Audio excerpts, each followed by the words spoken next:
What's up, everybody? How's it going? Hope you've had a safe and awesome week. Uh, didn't do it this time, but next week there'll be a new fancy ending to that opener. I'm not gonna spoil it, but there'll be something fancy. But hope everyone's had a good week so far. Uh, Lot to talk about tonight, folks. Got some the whole point of this. I'm just gonna go ahead and say it now. The whole point of this show was Jenna and I decided a couple nights ago now, hey, let's watch Treasure Planet. I've had a song stuck in my head. I want to watch Treasure Planet. We're watching this movie, and this isn't the first time we've seen it, obviously, but I was just like, how did this movie fail? This movie is awesome. I love this movie. How did it fail? And it got me thinking, what are some other box office bombs that people love? Or maybe I love, maybe the other guys love. What are some that maybe didn't fail but didn't do so hot? And what are some that just maybe flew under people's radars? So we got to talk about a lot of movies tonight. We do have some comic books kind of thrown in there to review, talk about too. Got a couple other things to go over, including Ben 10, the EXP exclusive. Man, folks, if you've been following Ben 10, the comic, you know by now that Dynamite has already gone back to second print with this. So if you are a person that is a first print person, the EXP exclusive is kind of the only way you're going to get a first print now, unless you go to the aftermarket. And we know what people do with even crappy comics. Let's be honest, sell them for an exorbitant amount of money. Uh, so we got these EXP exclusives by artist Jay Fosgit. This is the cover A, and this is limited to 500 copies.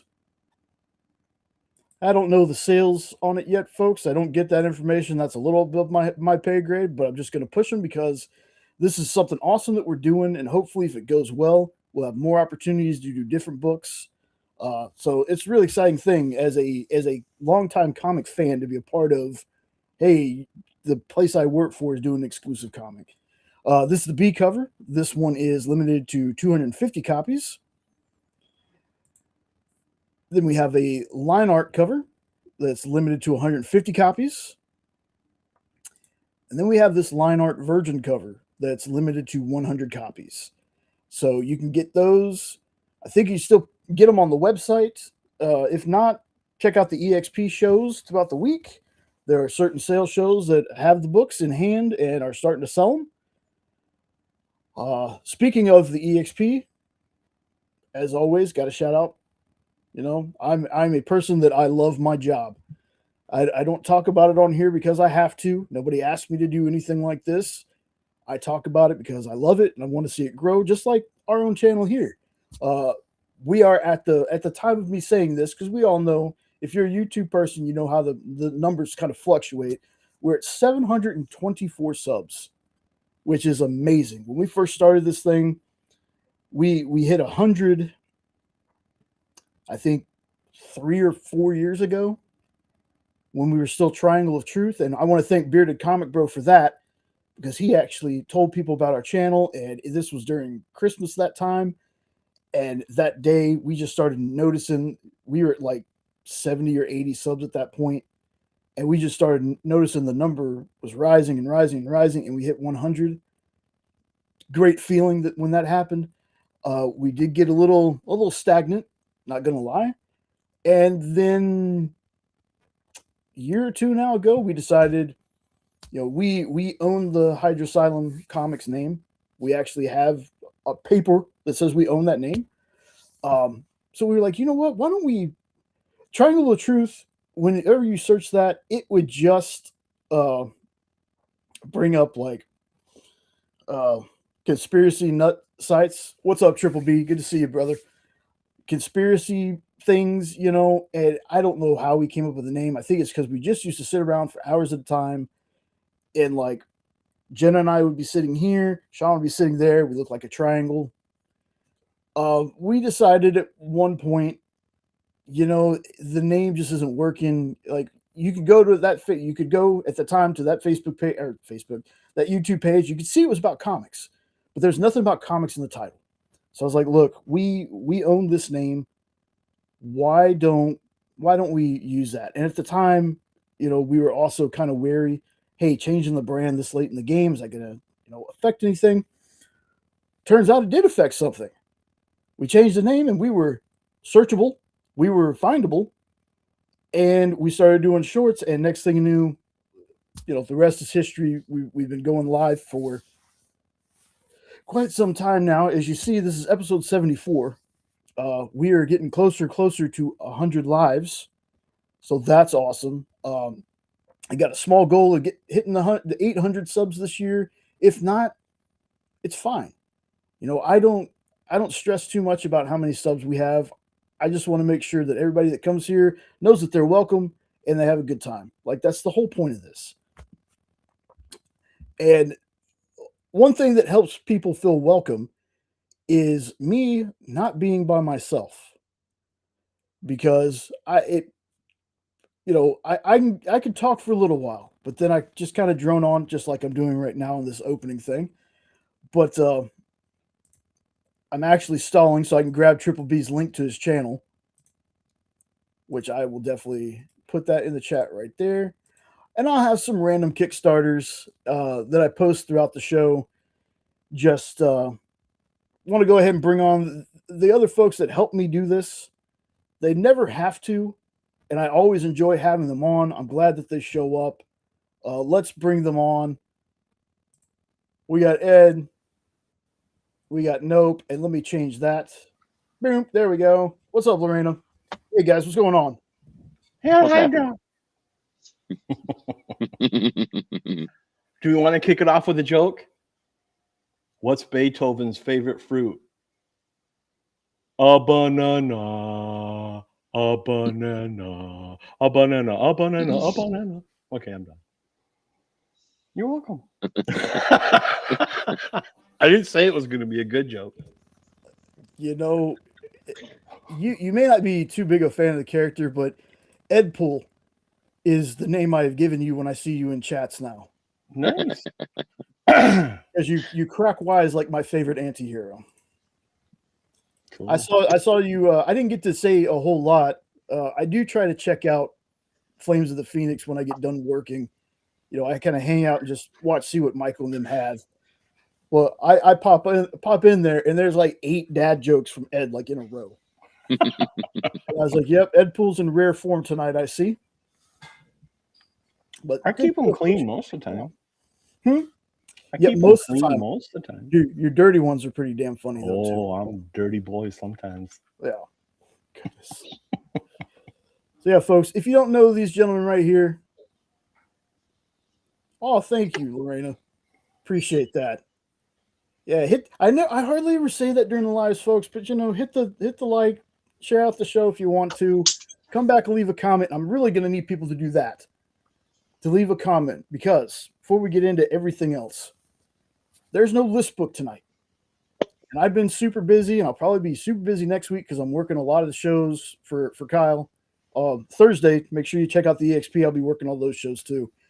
But I'm going to put up, not a poll, but there's going to be a question on YouTube, or not. Yeah, YouTube posts, Facebook, Instagram, Threads, wherever I can put it. Help me build a new list, folks. I think that's how I can get people a little more included in my wheel spin and have them make sense. I'm going to put 20 books on this list. So if you got any books, let me know. When I build the wheel, it'll be the book and the person that suggested it. Nice, Lorena. Trust me, man. That book, it's so good. It's so surprising, too. If you've never read Bigfoot Knows Karate, that first issue the first issue is so good. So if you haven't checked it out. Check out that link. He's got some other what am I doing here? My box was almost falling here. He's got catch up tier, so you can check that out too. What I'll go ahead and show it off now. I was gonna wait. If he shows up later on in the chat, I'm gonna show it again. But when Fable posted the stuff he got for Free Comic Book Day, I noticed he had an Adam Eve figure. Of the 4 things I've ever won in a contest in my life, I was on Garrett Gunn's Whatnot, and I'm a big dummy because I forgot to ask him to sign it, and then when I saw him in Dallas the same year, forgot to take it to sign it there. But I won this Whatnot exclusive Omni-Man. Let me get this opened up. Kind of hard to see in the plastic, I know. Eventually, I'll take him out of the box, but J. Jonah Jameson. Yeah. Hi, Lorena. But I don't know. I'll take him out of the box, hang him on the wall, do something with him. But yeah, one of like 4 things I've ever won through giveaways and stuff. Funny enough, 2 of them were a vape company. In their comments, I won some vape stuff. Juice. Free juice. So give me the juice, man. Yes. I got some free juice for you, man. Oh, I bet you do, buddy. I bet you do. Speaking of these 2 guys right here, as always, folks, if you have not yet, scan that QR code, sub up to these guys. Check out the you've got basically 2 interviews under your belt so far. Yep. And we got a couple more coming. Exactly, folks. You honestly stay tuned to this channel. They're the sister channel to us. Proud to have them on. Proud to call them friends. To get sappy for a second. It's only distance, folks. That's the only thing that keeps us out of real trouble is distance. You ain't shitting there. So, a couple things before we get into the main topic tonight. Something I'm so excited about. I cannot wait. They've kind of made it official now. Barbaric is going to live action. Netflix. Miss Jen had a whole Barbaric show on this past Thursday's What's in the Box. I got to watch it for just a little bit. Folks, this is one of my favorite comics Vault does. I actually got my first issue from Miss Jen when she was doing a walk around show on I think a Wednesday morning. She used to do Wednesday walkarounds. I saw the cover. She sold me on it. Little did I know, after claiming that book, Jenna was working at the shop. And she had already picked it up. So we got 2 covers of this, but I love this story. It's the story of a barbarian who is cursed to help people. And he carries around this magical axe that gets drunk off blood. And it's a crap-talking axe. And that's just basically his name, Axe. There's been rumors for a while, and I think I've talked about this before, that Sir Patrick Stewart is going to be voicing Axe. And I know there's a lot of people out there that think, I don't really know. It's like, y'all, trust me. Sir Patrick Stewart can do any genre of anything. His comedic timing is impeccable. So if that's who they get to voice Axe in this, I'm so down. I heard it was going to be Fran Drescher. Huh? I heard it was going to be Fran Drescher. Hey, she doesn't talk like that anymore, okay? Swing your axe. Swing the axe. I'm thirsty for blood. Sound like Peter Griffin there for a second. Right. But this is really cool. Really excited, folks. If you have not read Barbaric, check it out. I want to say there's like 5 or 6 different series of this. Some of them don't include Owen and Axe. Some of them include another person and a different talking weapon. There's a series going on right now called The Long Death. Fantastic. I think it's 3 or 4 issues so far. So great. I love this story. It's shocking to me that it's still going, but not shocking as in like, can't believe it's shocking that I'm not the only person that likes this. Because usually when I like something, it goes away. I'm not kidding. Uh, I'm not a huge barbecue sauce fan. I know this is a really weird tangent. Can't believe we going on a tangent here. What's up, Joey? Um, but Jenna and Sean found me a smoky chipotle barbecue sauce, and I loved it. I put it on my burgers. I put it on a lot of stuff. Right. I think it was a Kraft thing, and then Kraft discontinued all their other weird flavors and just went back to basic ass barbecue sauce. I like a taco place around here. It's gone. I liked Fuddruckers. We had a Fuddruckers where we used to live right around the corner from us, like literally 5, maybe 10 minutes. We even lived across the street at the apartment complex for a time. And now Fuddruckers around that area is gone. I think we have one around this area somewhere. So I'm afraid to like things sometimes because they go away. But I'm really excited for this. Oh, very cool, Joey. Folks, I cannot wait to get my issue of In Your Skin from Joey and Alan. I've read that PDF to death. That story is creepy as hell. It still has me thinking about it right now. So I can't wait to unbox that and share that one with y'all. The next thing I saw, maybe this is kind of older news, but I recently saw this. Batman Nightfall is getting an animated movie. Ooh. Now, I've said this before. I think most people usually agree with me, regardless of how you felt about the live action stuff, whether it's back then or right now. The DC animated movies have usually always been on point and have always crushed it. Like, I'm a big fan of the DCAU stuff, which kind of shocks me that the movies didn't do so hot because it felt like you guys had the blueprint right there with the cartoons. Like how your cartoons kind of are loved, but your movies are panned. I'll never get. But I have a lot of this run. I can barely think of any bad animated movies or shows. Really? Oh. Well, thank you, Joey. Yeah. No, you're 100%, man. The only issue that I ever had, and it's very, yeah, exactly. That's Brian Belando in the art. Lorena, I love Brian's work. Brian's such a good dude too. Yeah, very cool. But it's funny that I make this somewhat complaint when we're talking about a Batman DC animated thing. But at one point, I was like, does Batman really need to be in this movie?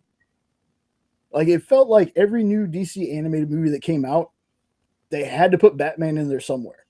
Like, there was a Justice League Dark that had Batman in it. Now, granted, he had some funny, without trying to be funny, lines in the movie. But I was like, man, you had Zatanna, you had Constantine, you had, Justice League Dark. You didn't need Batman. You really didn't. Like, that's about the only thing I can say that kind of was like, come on, man, we don't have to have Batman and everything.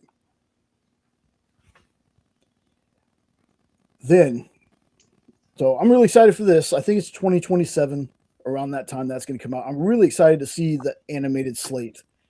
I know we have animated TV shows out. I'm ready to see the animated movies because please give me a Green Arrow Supermax movie. That's all I'm asking for. That's what I want. I want something Green Arrow. So are we, Joey. Really excited for people to get that in their hands, man. Speaking of Netflix, Gears of War. Now, this movie has been in development hell since the game came out. First game was in, I think, 2006. Second game was around 2008 or something like that. But they've been trying to make a movie of this since 2008, I think. The rights have been kind of everywhere. I think Universal had them when Gears of War 4 was coming out. And they talked about how we're going to do a movie, but it's set in an alternate universe and has nothing to do with our main characters. And I was like, you know what? I don't really like that. But at this point, I'll take what I can get. Batman Lego game, yes, ma'am, dude. I love those Lego games. They're the most infuriating, fun games you'll ever play. But yeah, so that ended up not happening. Then we finally learned last year, I think, that Netflix bought the rights. Well, now they're talking about Netflix has got a script they're still working on it, but they're really happy with. They're taking their time with this, and you know what? That's fine. I've always said that this needs to be a 4 to 6 episode series and then lead into a movie. But I'll take what I can get. This next to comic books and Superman, this is one of my favorite things. This is kind of my Star Wars. Now, granted, I don't know this as well as Nope and Ed know their Lord of the Rings and Star Wars stuff, but this is something that I can talk about all the time. I read the books. I have the comics. I think I'm like a book behind. Most of them written by the great Karen Travis. These books are amazing, folks. It's a world that it's just been war torn forever. They've only had peace for a day. There was like a 80-year-long war. They had peace for a day or two, and then these underground dwellers come up and attack the surface. Now, there's been fan casting for this. Dave Bautista has wanted to be Marcus Phoenix for so long, and has pushed Marcus Phoenix as the main character you see up there in the front. That he's campaigned to be this character for so long that in Gears 5, I believe, they made him a skin. You can replay the entire game as Batista in the Marcus skin, or as Marcus. So he's wearing sunglasses the whole time, which makes it kind of weird, but it's super fun. I love when people get that passionate about playing characters. You had Ice-T was in 2 of the games. Like, again, this is one of my favorite franchises. Anything and everything. We even have a board game for this, folks. I don't even play board games. I'm not a board game fan, but Jenna saw it and had to grab it. So I'm really excited for this. I hope Netflix does it justice. And yeah, it's been a long time coming. I've been waiting 18, 20 years for this, and it's finally coming true. Plus, hopefully this year I'm also getting my prequel game, Emergence Day, which I'm super excited for that too. And you'll hear me drone on and on about that once it comes out.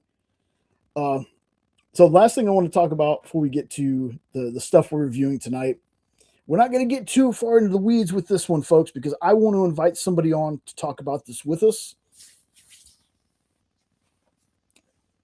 Punisher, One Last Kill.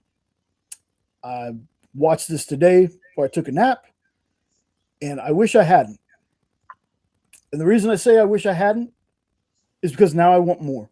I love these specials, but I watched this. I was like, no, I need another season of Punisher. I need a Punisher movie. I need something.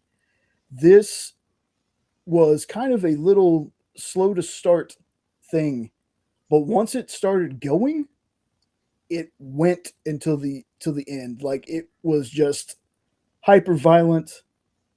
I don't know what that says about me because I loved it so much, but I personally dug this. There's some very deep things, and I tell people about when I talk about Punisher a lot, folks.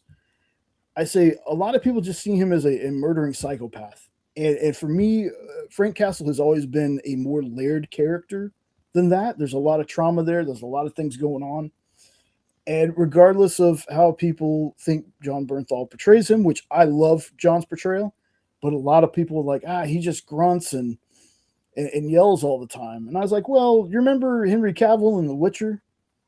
Like, Henry just grunted all the time, and that character was awesome. Like, but this was, to me, was very good. I want to see more. I can't wait to see Punisher in Brand New Day. Like I said, I want to bring our buddy John Castle Spiliotopoulos on and really dive into this. Let people get a chance to watch it first. It's on Disney Plus. Ed, you said you ended up watching this today? Yep. Well, actually, last night. Oh, last night. But yeah, I enjoyed it, and I'm convinced that the purpose of this special is to introduce people to this version of Punisher before the Spider-Man movie. I had that going in, and they confirmed my suspicion with the way it played out. But I really liked it too. True. So, and I'm happy to report, folks, I was wrong. When I first watched this trailer, I was like, "Are we about to get rid of Frank?" No, not at all. That's the part I'll spoil for everybody. We're not getting rid of Frank. Trust me, he's feels like he's just getting started now. He just identifies as Francis now. Yeah. Francis Princess Dome. There you go. But yeah, and I know Nope hadn't had a chance to watch this yet. Yeah, no, the preview looks awesome. Yeah.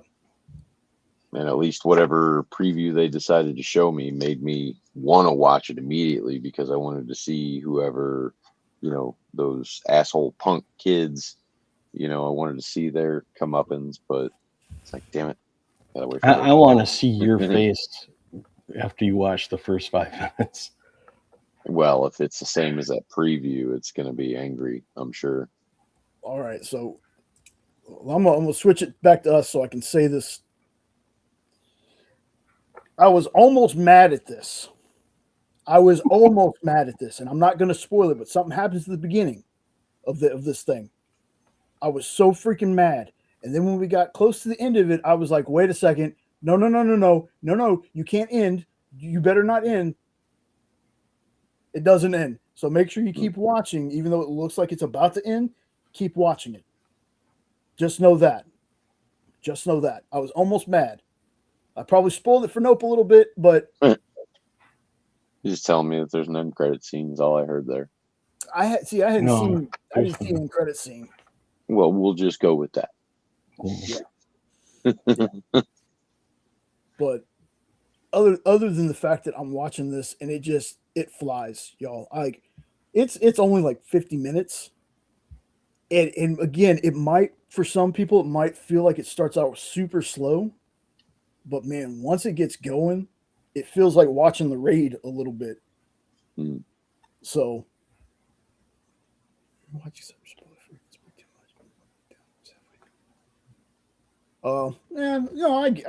get that, Joey. I get that. But see, it's weird to me, but I like that part of it because I want them to show that Frank's not just a bloodthirsty psychopath. I want them to show that, he's dealing with some stuff, and there's some parts in there that were very haunting. Very haunting because I'm like, I don't know if I could deal with it the same way he's dealing with it. Like, but again, a question remains unanswered though. Mm-hmm. Who's the boss? Dude, that was so good. Dude, you freaked me out when you told me that. I'm like, you're so full of crap. And then I looked it up. I'm like, oh my God, you're not wrong. Yeah, I was just like, no. Tony Danza? Oh my God, it is. No, not Tony Danza. So You're on the right track, though. Yeah, you're on the right track. Yeah. So a lot of stuff I'm excited for. I'm going to end up rewatching this Punisher thing a couple of times. Like I said, I really liked it. So I want to get more. Again, we're kind of stalling just a little bit before we get into the main part of the show, but now I'm just like, yep. Touche, Joey. Touche. That's so good. That is so good. It is. I wanted to talk about, and I wanted to keep it Marvel focused, but it could also be because I feel like DC is missing out. And I know a lot of times when DC tries anything, everybody's like, you're just copying Marvel. But I really want there to be, Marvel has the special presentations. I want DC to do DC Presents. Because there are certain things that they don't need a whole movie or a whole series for. Like for The Man Who Has Everything. One of my many favorite Superman stories where Clark gets a gift and the gift is not from a good person, not from a good guy. And it's Batman and Wonder Woman trying to save him. If you never read that story, I can't remember what issues they're in, but the story itself is called For the Man Who Has Everything. Fantastic story, but it doesn't need to be a movie. It doesn't need to be a series. So having something like that would be perfect. An hour-long thing like this was. For Marvel, I had Team Red. I wanted to see Charlie Cox, Ryan Reynolds, and Tom Holland share the screen for just a little bit in a little short. And there was also Blade and the Howling Commandos, which the Howling Commandos are usually run by Werewolf by Night. So I'm talking about the monster version of not Creature Commandos, of Howling Commandos, which I only saw once in the Ultimate Spider-Man cartoon, but I really dug them. So I would love to see something like that. Bring in Blade and the monster side of Marvel would be awesome. Is there any? And it could be DC, it could be Marvel. Because another one I got for DC is a small Cat Grant's Revenge, which is another one a small story arc that I really love. Cat Grant's Revenge. Toyman kills Cat Grant's son Adam, and this is about her getting her revenge on him. Is there any kind of thing either one of y'all could think of like special? Doesn't have to be like you're like. It could be a movie, but a movie might be too long. A series would just be out of the question because it'd be way too long. Is there anything y'all can think of that wise? Cobalt Blue. Cobalt Blue. Cobalt Blue. Flash, right? Flash villain? Yep. Yeah, it's basically a twin story kind of thing. So it's a lot to do with, who's this guy. And then you find out. And it is kind of a goofy twist, but it's still a good story, but like you said, it wouldn't really deserve a whole movie, and it would have way too many questions towards the end. And, where are you going from here? But good. Ed, how about you? I want to see some more horror like they did with Werewolf by Night. I mean, I'd love to see. That's why I'm so excited about the new Green Arrow, is that it's going to have a horror element to it. And I think that's brilliant. I mean, if you can get one of your heroes and get them involved in a horror storyline, sure, I'm in. I've been waiting to read that since I heard it was a horror book. Yeah, and then after reading the preview this week and seeing the trailer a couple weeks ago, yeah, I want to see it. I'm gonna be touching on Absolute Green Arrow just a little bit when I get to one of the books I read this week. Just careful where you're touching. I'm gonna put my hands all over it.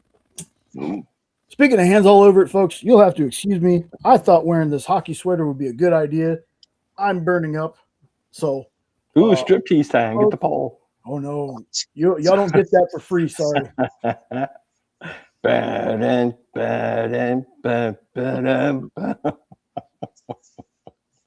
Make it rain. I left my ones out in the truck.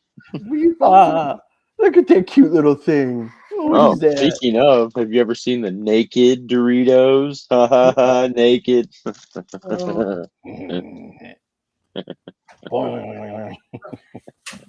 There we go.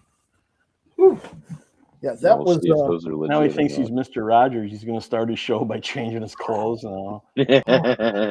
Won't you be my neighbor? Were you singing "Can't Take"? Were you saying like "Can't Take My Eyes Off of You"? Is that what I was hearing? I totally was. Yes. Here, I'll show you. There we go. Here, look, I'll show you a tattoo. How about that? I'll show you some skin. You ready? There you go. Guns. What the hell is it? I'll show you. A 69 what?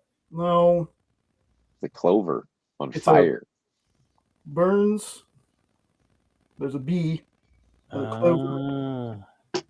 He burns clovers. And you're burning it. Yes. For the Irish heritage.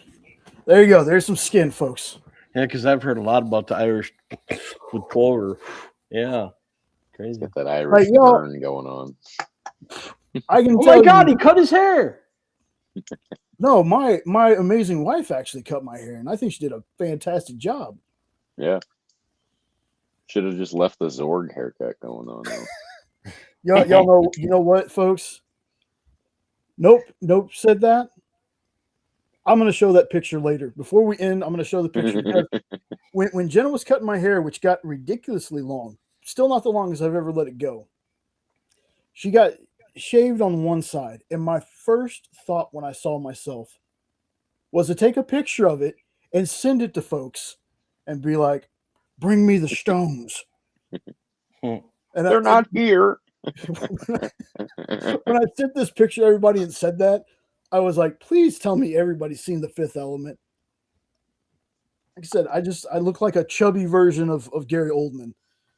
When Jenna cut that, I was like, I have to take a picture.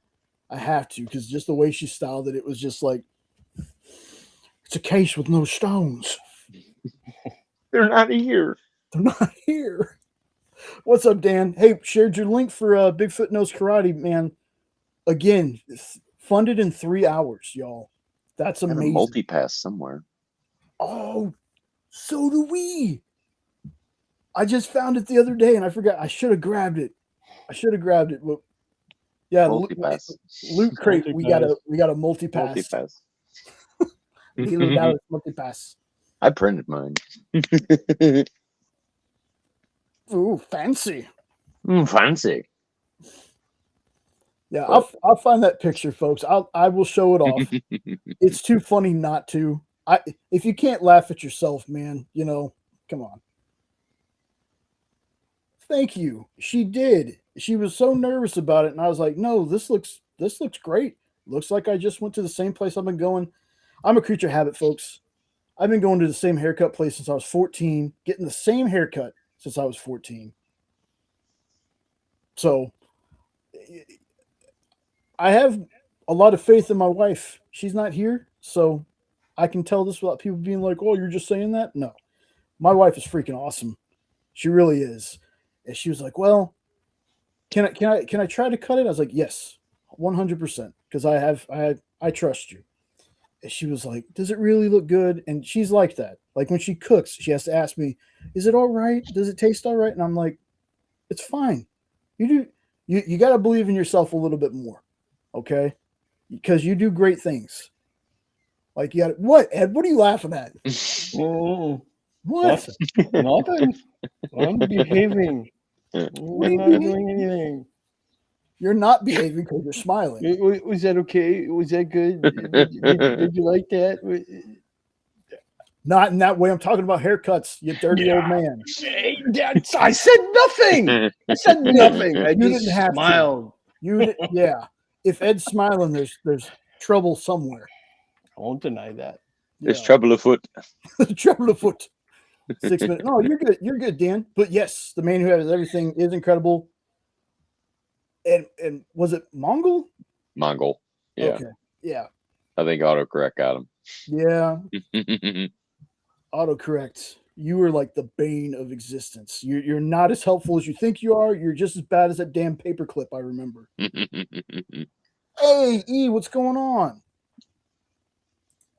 So, folks, give me just a second, because since, these folks are showing up, I want to make sure I share the love. I'm going to drop that link to Bigfoot Knows Karate again. Then I'm going to go and I'm going to find, there we go. 9-panel grid. I know I got Eric's channel in here. Him and Stu do an awesome show called Ink and Insights. Sometimes they got Nick from Comic Culture with them. Guys, make sure you sub up.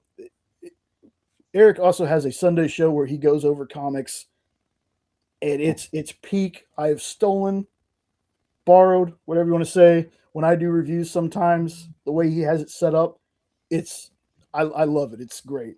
Make sure you check them out. Make sure you check out Stu. I'll drop his link in here as well. It's all about, folks, getting people in here to go check out other things. You want to stop watching here so you can go check out one of these other awesome channels? Doesn't bother me. You can always come back, but please, these are folks that we follow, as in us, as in me. These are folks that I follow. These are folks that I watch their videos a lot. So they're fantastic. I don't have. Let's see. I don't have Nick's in here for some reason, but He's got check out- restraining orders from them and all kinds of stuff. you can't prove that, Ed. You can't prove that. But I can.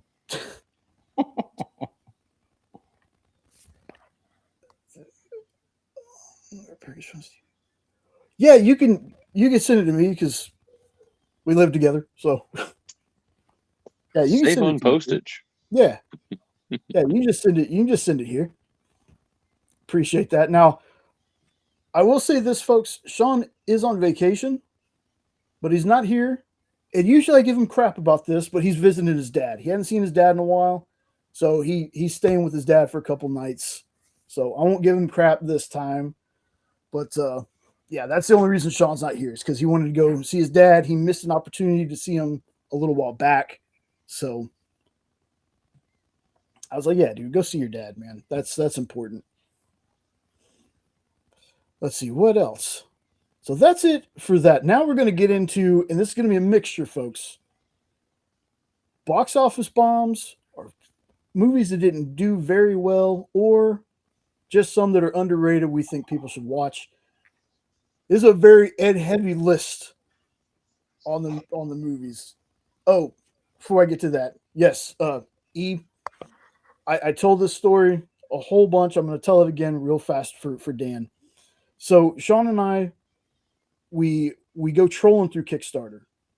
Trolling is not exactly okay. Trolling, a different meaning of trolling, and we just look at a bunch of different Kickstarters, right? And we saw Savage Sasquatch and Bigfoot Knows Karate. Sean was like, "We'll check out Savage Sasquatch later." I'm really digging the art in this one, which the art is done by Dan, which Dan does with his finger. Okay, so Dan is the epitome of more talent in his little finger. So we got our PDF of it, and Sean and I are reading it on the TV, and we get to a certain page, and every page after that, we are just like, holy shit! Every other page. Dan did a fantastic job of telling us what the book was without telling us what the book was. And him and Casey Allen did a fantastic job. We've been on this ever since. Jenna said she needs more stickers. Just throwing that out there, Dan, because Jenna loves the stickers. But yeah, it's a fantastic book. It's got a twist in that first issue that I can honestly say I had no idea it was going to turn out the way it turned out. So share this one out, folks. Let's keep Dan and Casey and them putting this comic out. I want volumes of this. I want an omnibus at one point. I want a cool die cut cover. Absolutely, Dan. Absolutely, man. Again, I don't say this for any, like, for clout. I know there's a lot of people that'll tell people, oh, I love your book, and not really love it. I love this book.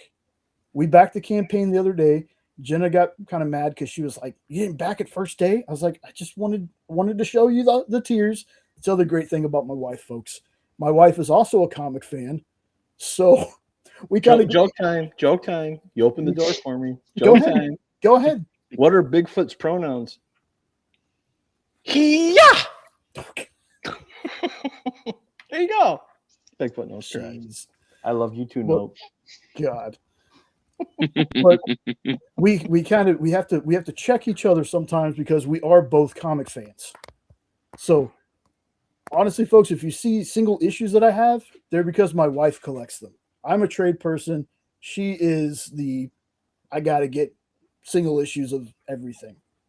But yeah, Dan, honestly, love the book, man. Wouldn't be spending money on it if we didn't like it. Like I tell people that it's like, I have a lot of people that I consider friends in the industry. I don't try to, name drop a ton. But if there's ever a time where I didn't like a book that one of my friends put out, I would like to think I'd tell them, hey, man, this book isn't for me.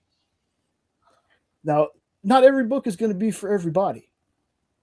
I've just been fortunate enough so far that most people that I get books from, I have not had, for me, a bad Kickstarter crowdfunded book.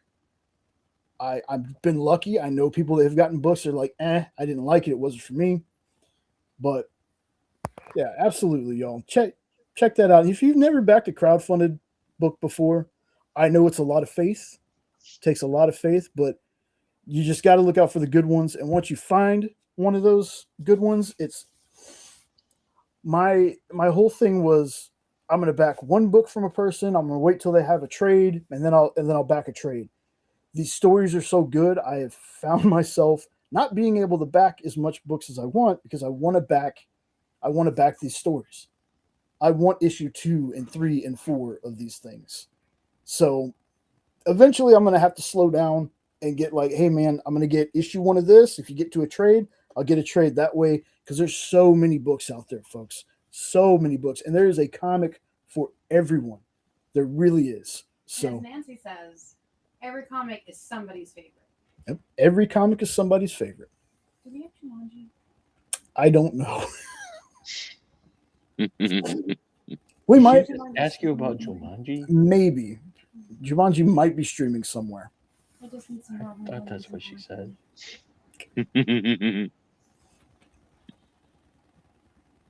Okay. Okay. Probably. Jumanji. Which Jumanji? The first one.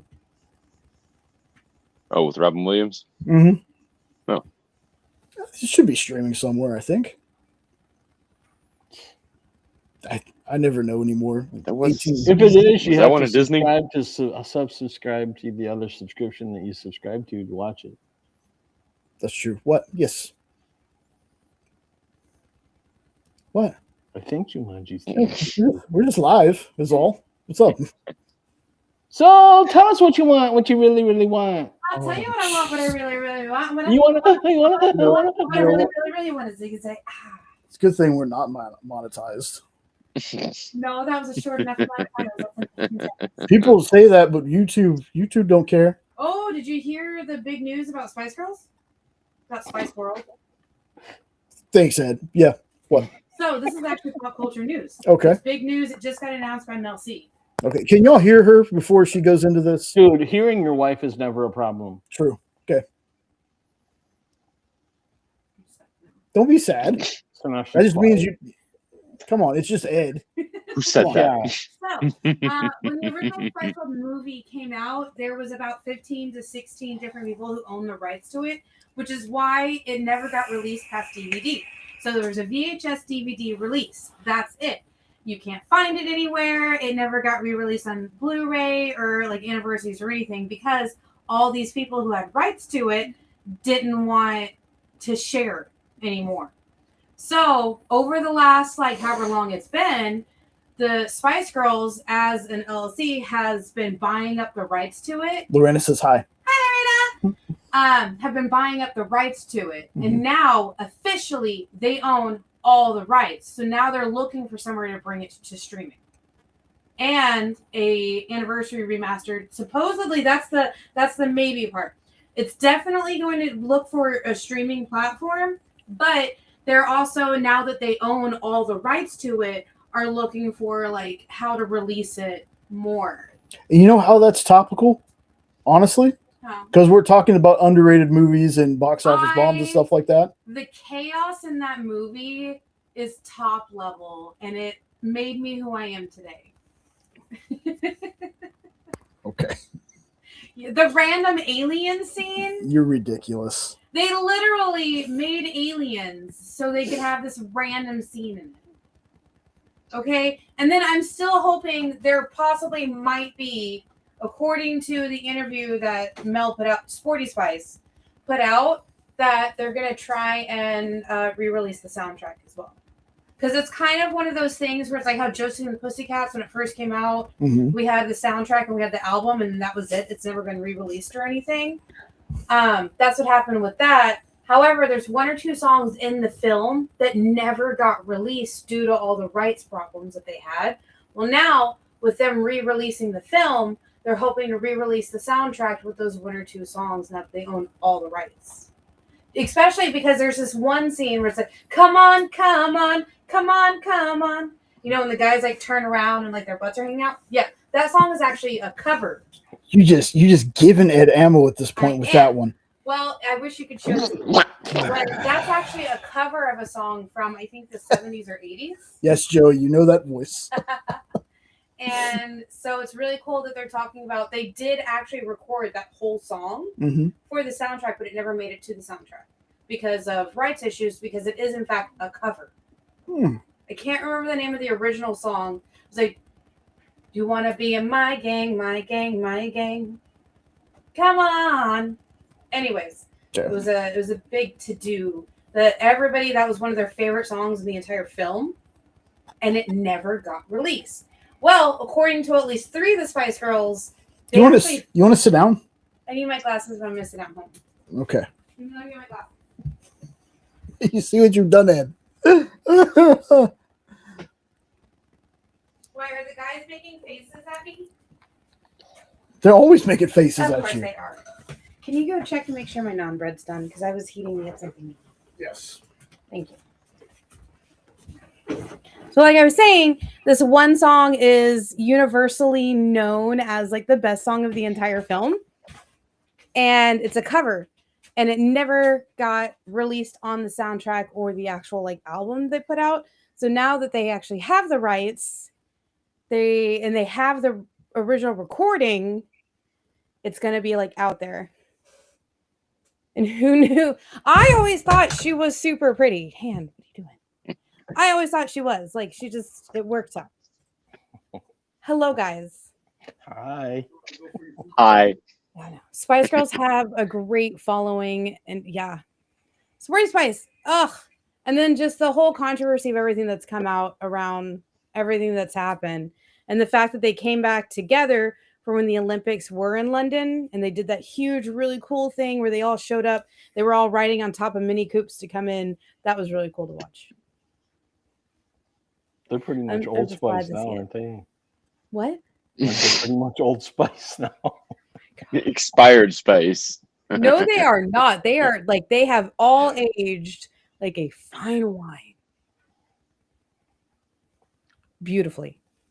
You have to hold them upside down and keep their cork wet. I'm gonna go eat now. I'm just trying to learn here. But yeah, so that one, I'm finally gonna get Jay to watch Iron Giant either tonight or tomorrow night. I can't believe he's never seen it. Drives me crazy. The animated Iron Giant? He's never watched Iron Giant. Wow. Look at Nope's face. Yes. Yes. That's crazy. It's one of my favorite like underrated films with like Road to El Dorado and Treasure Planet. I can't even. Did Jay tell you guys about our like Road to El Dorado moment? Jay's gonna cry like a little girl. Oh yeah, he is. I told him that. He's gonna cry like a little girl. I've watched Iron Giant probably like at least 150, 200 times. No, they all look good. Yes, Lorena, thank you. And I tell him I've watched this hundreds of times. I love this film, and I cry like a newborn baby every time. I sob hysterically. Lorena's never watched Iron Giant either. What? Okay, that's the homework. That's everybody's homework. Watch Iron Giant this week. We'll talk about it again next week. There was another one. Probably the first movie I ever seen with Vin Diesel in it. I didn't even know it. Same. Yes, and like I was like, he's a voice actor, and then people were like, "Oh, he's gonna be Groot." Like, what is he? I was like, "You don't understand. This man is a great voice actor, and you don't even know. You guys don't even know." But yeah, I cry. Yeah, the El Dorado story, and then I'll go eat. So I've watched that film probably 1,000 times. I can act out the entire film, every part of it. I love that film. What's it about? Gold. Well, anyways, there's a one scene when they first get to El Dorado where we have Shell, the guys, the horse, and they go in. And I don't know if anybody else has noticed this, but we noticed this past the blowjob time. scene.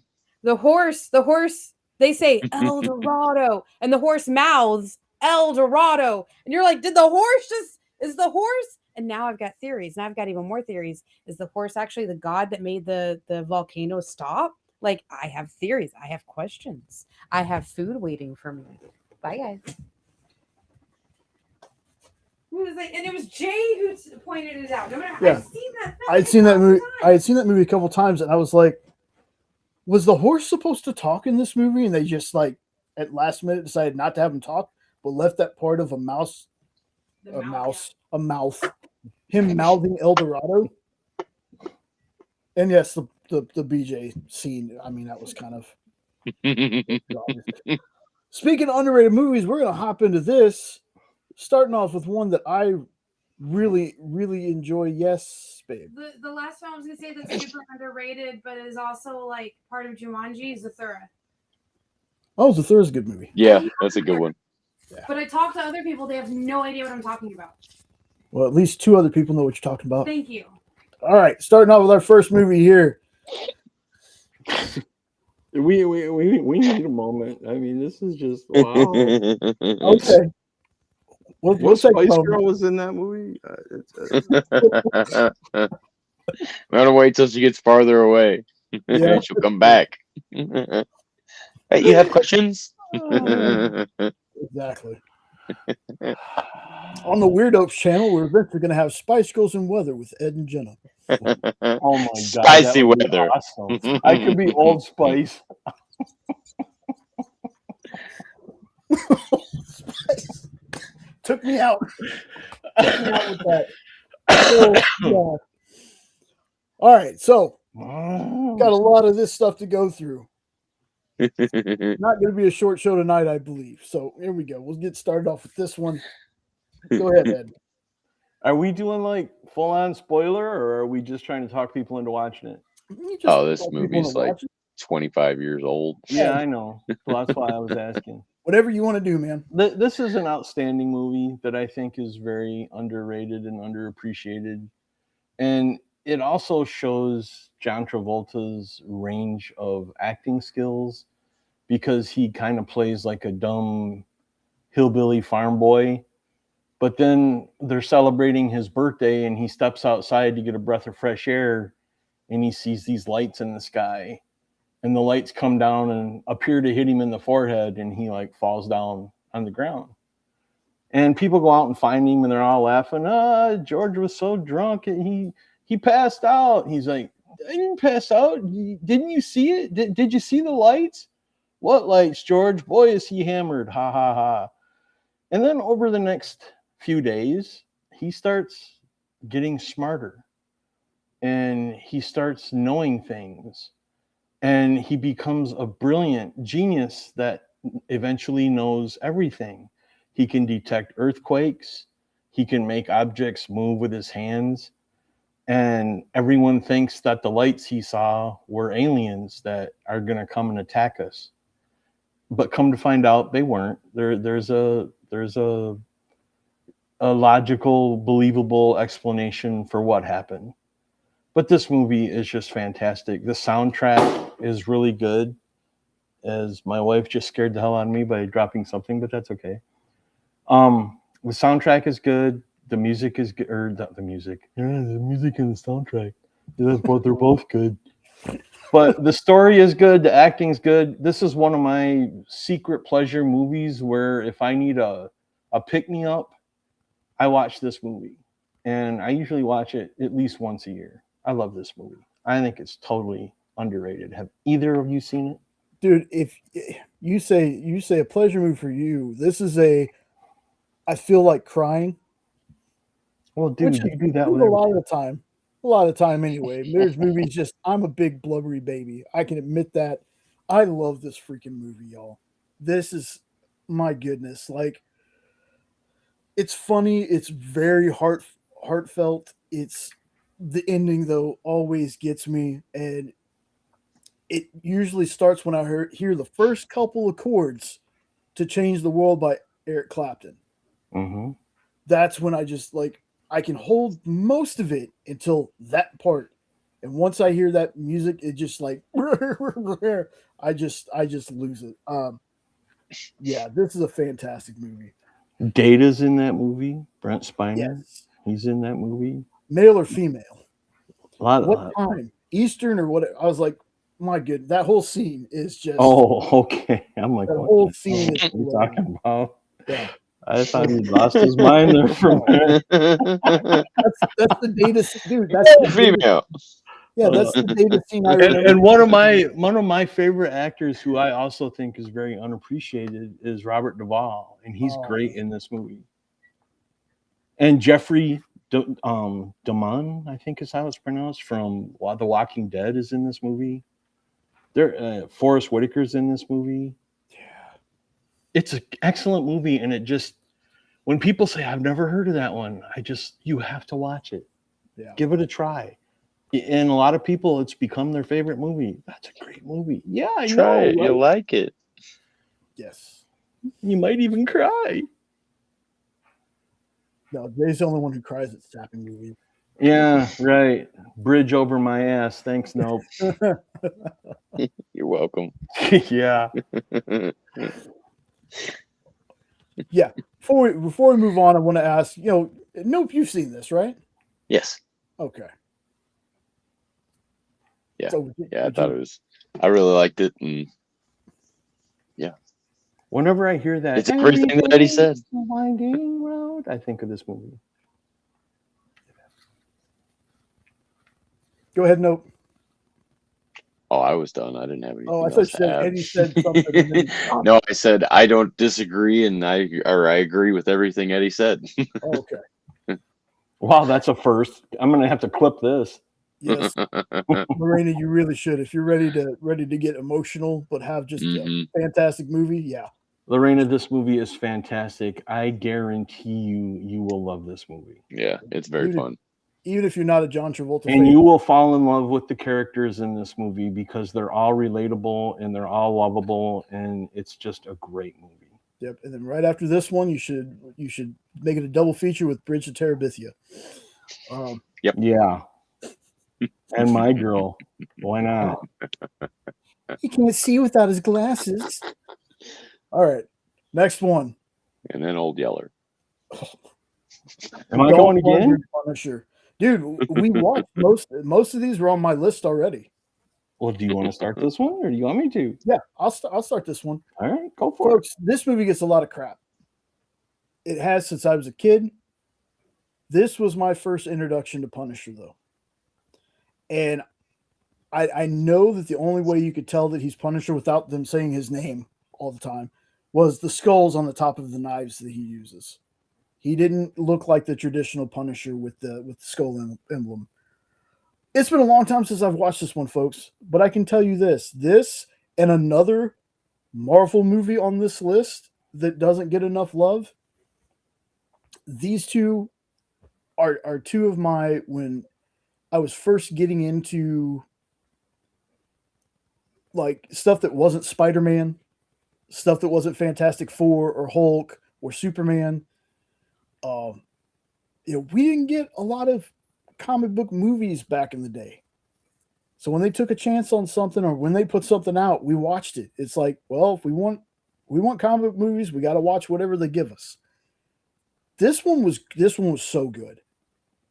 Like Castle going after, I think it was Yakuza. Yep. It was. Yeah. Like I said, it's been a long time. I was not going to have time to rewatch a lot of these movies. So most of this is from memory, but Castle, living in the sewer. Dolph Lundgren was a great pick in my opinion. Absolutely. Like there hasn't really been a Punisher live action that I haven't liked, but I think Dolph gets a lot of crap because it's like this is only a Punisher movie in name only. It's like, no, it feels like you read a Punisher comic, this feels like a Punisher. Yep. And when you partner him with Lou Gossett Jr., it's a great movie. Lou Gossett, man. Can't say enough about Lou Gossett Jr. I love almost everything that man's in. Oh, Iron Eagle. Oh yeah. Even Joss. The Principal. Yes. I love The Principal. Yes. That could have been another one for tonight, and I forgot about it. We're going to have a lot of honorable mentions on top of the 100 million movies we got. But yeah, I can still watch this to this day. Yep. This is in my rotation of Punisher movies, like the Thomas Jane ones I like, even the Ray Stevens or Stevenson. I think it's Stevenson because Ray Stevens is the street guy. Yeah, I think it's Stevenson. Stevenson. I love Ray Stevens though, just FYI. But yeah, even the Punisher Warzone one that was wild. Like that movie felt like a Marvel Max comic book kind of brought to life. And Ray Stevenson did a great job in that. Rest in peace to him as well. This one though, it's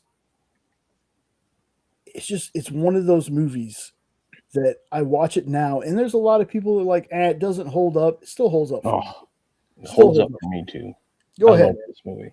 Go ahead. This is still my favorite version of the Punisher of all of them I've seen. This movie is very underappreciated. At the time, nobody even knew, anything about comics, to let alone a movie about it. So nobody went and saw it. It's a great movie. I don't care what anybody says. I think Dolph does a great job acting in this movie. He gets the sadness, he gets the anger, and I just love the guilty must be punished that he says just before he whacks somebody. I like everything about this movie. I forgive the skull suit because you got to remember the time frame this came out, and they probably couldn't do it without making it look ridiculous. But he's got the skull on the knives, and that's good enough for me. Yeah. How about have you ever seen this Punisher? Not this one. I have it, but I have not watched this one just yet. I keep putting it off. But I have seen the Thomas Jane one, and the Thomas Jane one's great, underrated as well. I don't know if that's on your list, but it's not. But that's a good mention, though. My niece actually bought me this on DVD for Christmas a couple years ago because I was still watching it on VHS. Nice. Very nice. And it was wore out. Great. Yeah. Hell yeah, Lorena. Yes. And again, there's a lot of these, or not a lot, but there are quite a few movies that I've seen where I didn't even realize. Yeah, yes, it is Dolph. Yep. Where I didn't realize it was a comic property. Like, I'm going to be real honest, folks. Blade, I didn't know Blade was a Marvel character. I just thought that Blade was a kick-ass vampire movie. There's Constantine. Didn't know Constantine was a comic book character, and it was still I still like that movie. There's a bunch of them though. There's a bunch of them where unless you see watch all through the credits or look for it, or you're better at reading comics than I am, or you read more than I did at the time. There's a lot of movies where it floors me. I didn't know Road to Perdition was a comic. The Tom Hanks movie that had young Tyler Hoechlin in it. I didn't know Superman was a comic. Oh, facetiousness said. I love you, Jay. Come on. I love you too. Right. But actually, Dolph has a lot of movies around this time frame that are really good that I would recommend to people.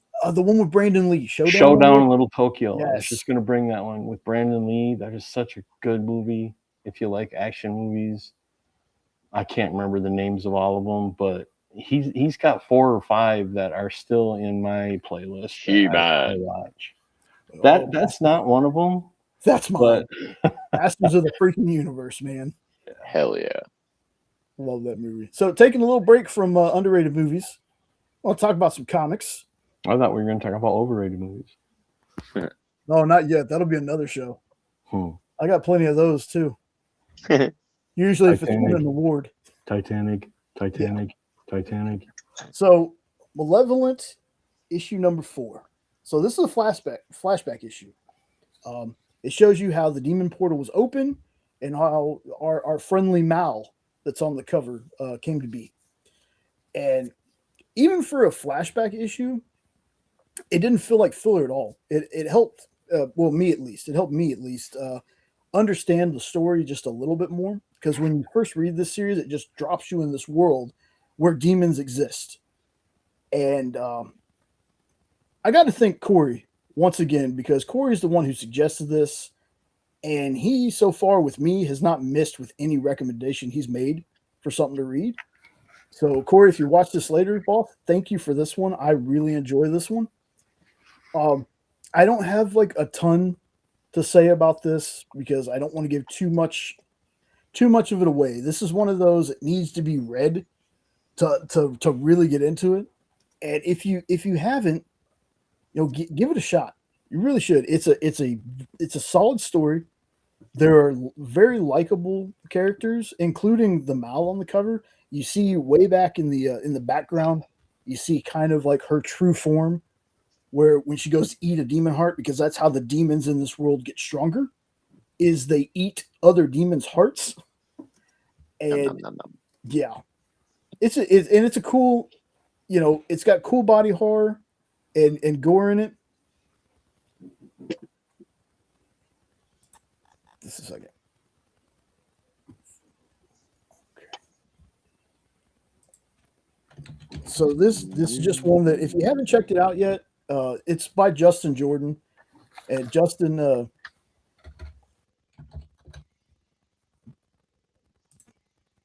got some great writing. There we go. Justin Jordan's a great writer. So, like I said, this is from Image, and Image has been on a tear with me for quite some time now. It's not just all about Ghost Machine, even though Ghost Machine is fantastic. Image got a lot of great books coming out right now. Hello. Hi. Doing a podcast thing. Oh, no, you're okay. Oh, no, it starts at 8. Here we go. I tell you what I'm going to do for Nope. I'm going to mute him. Yeah, mute his ass. No, I'm just kidding. Yeah. I'll mute you, buddies. Just let me know when you want to. What? Just let me know when you come back on. So, yeah. Malevolent from Image. Great book. Great book. Do you think that's one I should get into? I think you should give it a shot, man. All right. I really do. Like, For some reason, I've really been in a comic reading mood lately. I don't know if it's just I haven't done it in so long that it feels good to do it again or what, but I've just been reading like crazy lately. Yeah, I would definitely give it a shot. It might take you an issue or two to get into, but yeah, I would definitely suggest reading this one. Well, Heart-Eating Demons got my attention. So Yeah. So let's see. Next one we got Godzilla versus Texas. Texas wins, but go ahead, Ed. This was my wah of the week. They had been doing so good with Godzilla comics over the last few months, but this one fell back into their old ways of too many people, too cute of cartoon design, Godzuki-ish like stuff. But he actually takes out several cities in Texas. And with each new city, you get a brand new artist and writer. So the stories vary. And when they get to the cutesy kidsy ones, I'm like, okay, I'm tapping out on this one. But the first one's solid. It's got, he looks pretty much like he does in the movies. The art in the first story was really, really good. And the story itself was actually really good. So after that, it goes downhill for me. I mean, if you're one of those folks that like the cheesy Godzuki type stuff, you'll probably like the rest. But with each town, you get a different looking Godzilla. And what's really funny is at the end of this book, they're talking about they have this surprise coming soon, a brand new Godzilla. And he looks exactly like he did in the 1998 one with Ferris Bueller. Yeah. Well, I always say Ferris Bueller because you know me in names. True. But yeah. So I'm like, wait a minute. We've had this look before. All you did was tweak it a little. This is the look that everybody made fun of when I said I still liked that movie. Now we're going to go back to it? So that was kind of a surprise at the end. What's up, Sean? Hey, Sean. Hoping you're having a good time at your dad's. I hope you're still not waiting for pizza. All right, so Hashtag not that bad on this one, but it was a downer for me because the last couple of Godzilla series that I've read have been just spectacular. nice. So before I move on to the next one, is there a Godzilla series in particular that you would want people to check out? The Godzilla Spider-Man one is great. I love that one. The Godzilla Ninja Turtles was a heck of a lot of fun. The older ones by Dark Horse are really good. But it's just like for the last while now, they always gotta have something cutesy or too much human stuff. I want less human stuff. I want more kaiju stuff. I understand that 100% because I say the same thing about Transformers movies. Oh yeah, for Less sure. humans, more fighting giant robots. And my biggest disappointment is he didn't annihilate the Cowboys Stadium. I was hoping that would be in there. I was hoping he was going to burn that right to the ground, but no, it didn't happen. Yeah, I can't remember what it's called because the trades are no longer in the office with me. They're out in the living room. I think we have a hardcover of a Godzilla book from Legendary. Like when Legendary put out a bunch of comics, I think we have a Godzilla one out there. Let's see. All right, so the next one. Folks, I've talked about this one a whole lot. I'm still loving this. This is,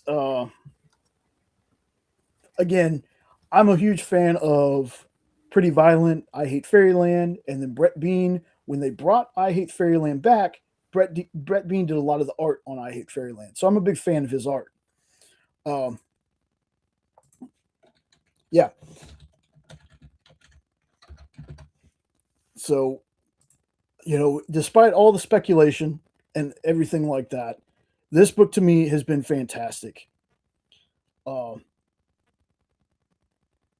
Had pizza again? Hell yeah, dude! Pizza twice a day, nothing wrong with that. So this is just like Brett Bean, this off the wall fantasy. This is where it kind of stops being that he's just an oddball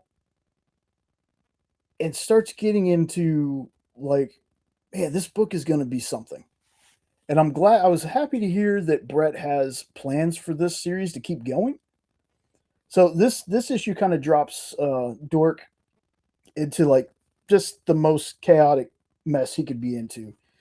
There's these two warring goblin factions. It's a brother and sister. The brother's name is Kragnar, and the sister's name is Bragnar. And each think that Dork is like on the other side, right? Before we even meet them, though, you see this three-headed dog. It's a throg, is what they call it. Dork runs into him and gets away from him. And that's when he runs into, I think he runs into Bragnar first, the sister. And she kind of like smacks him. And he goes rolling down this hill where he's found by Kragnar. And I might be getting these names mixed up, and they're like, ooh, NWT. Oh, that's awesome. That is awesome. I love those old NWA TNA pay-per-views. The Wednesday 2-hour pay-per-views they had for like $10. Awesome. So anyway, so we got Dork in between these warring factions, and we meet one of the characters, and I cannot remember the character's name, but he's like one of the cousins or something. And I thought, hey, we're going to bring this guy into the story, but he's only there for this issue, I think. But they're talking about how the Throg destroyed both of their villages. But instead of them working together to take care of the Throg, they decide, well, it's mine to kill because it destroyed my village. Like there's no compromise. They're not going to team up or anything. Each one wants to be responsible for killing the Throg. So while they're arguing, the Throg shows up and decides to just start munching on people. Now, this is where the book goes from cutesy to pretty gory. It's pretty gory. So this Throg is eating people. I'm not going to tell you who all gets eaten, but it was very surprising. Dork kind of does his beast mode thing like he does. Dork is the epitome of pushing the person who doesn't want conflict too far, and then they lose it. That's the feeling I get. So, and Dork's not alone. He's got the chicken with its literal head cut off that he accidentally killed, spoiler alert, in the first issue. Through his rage, he feels terrible about it. And then he's got his shield. And his shield, his talking shield with the eyeball on it, wants to find out what they were before, because they don't think that they were always a shield. They think that they were cursed. But yeah, so after the damage and destruction, again, I'm trying to be as vague as I can be because I don't want to ruin this book for anybody who wants to check it out. Dork goes on his way. And what makes this issue kind of stand out for me, at least, is it's not just the big battle that happens. It's not the fight between these family. It's Dork is starting to get this feeling that the dark part of him is growing. Like, he feels like he doesn't know if he can contain the anger as well as he was doing before, because he's half dwarf, half dwarf, half orc, light side and dark side. I know. But there's a really thing in here that changes my perception on the shield. Now, I thought the shield was great. Like, the shield as a character was great. But there's something that happens here. There's this heartfelt kind of line that the shield says. It really stuck with me. If you watch or read reviews on this particular issue, probably everybody is quoting this line, but there's a reason they're quoting it, because I find it so good. Shield tells Dork, when Dork is feeling at his lowest, you don't fit in, Dork. So keep standing out. The world will catch up. I love that freaking line. I love that line. I would get that line tattooed somewhere on my body. I love that line. One of the best. Like, you wouldn't expect something that deep from a book like this. But I know that there's some people that already fell off after that first issue. The hype for it kind of died down. I have not. I am a huge fan of this. I'm so happy I got my third print #1, because it'll read just the same as the first print, like I always say. But I'm loving this series, and I really hope that this goes the distance like Brett wants it. So I'm going to make sure this is a hashtag traded up for me. I cannot wait for this to be collected somewhere, because I'm definitely scooping this up and reading the whole thing again. I love this. This will sit right on my shelf with I Hate Fairyland and Pretty Violent. So go on to the next one. Check out Dork, y'all. It's so good.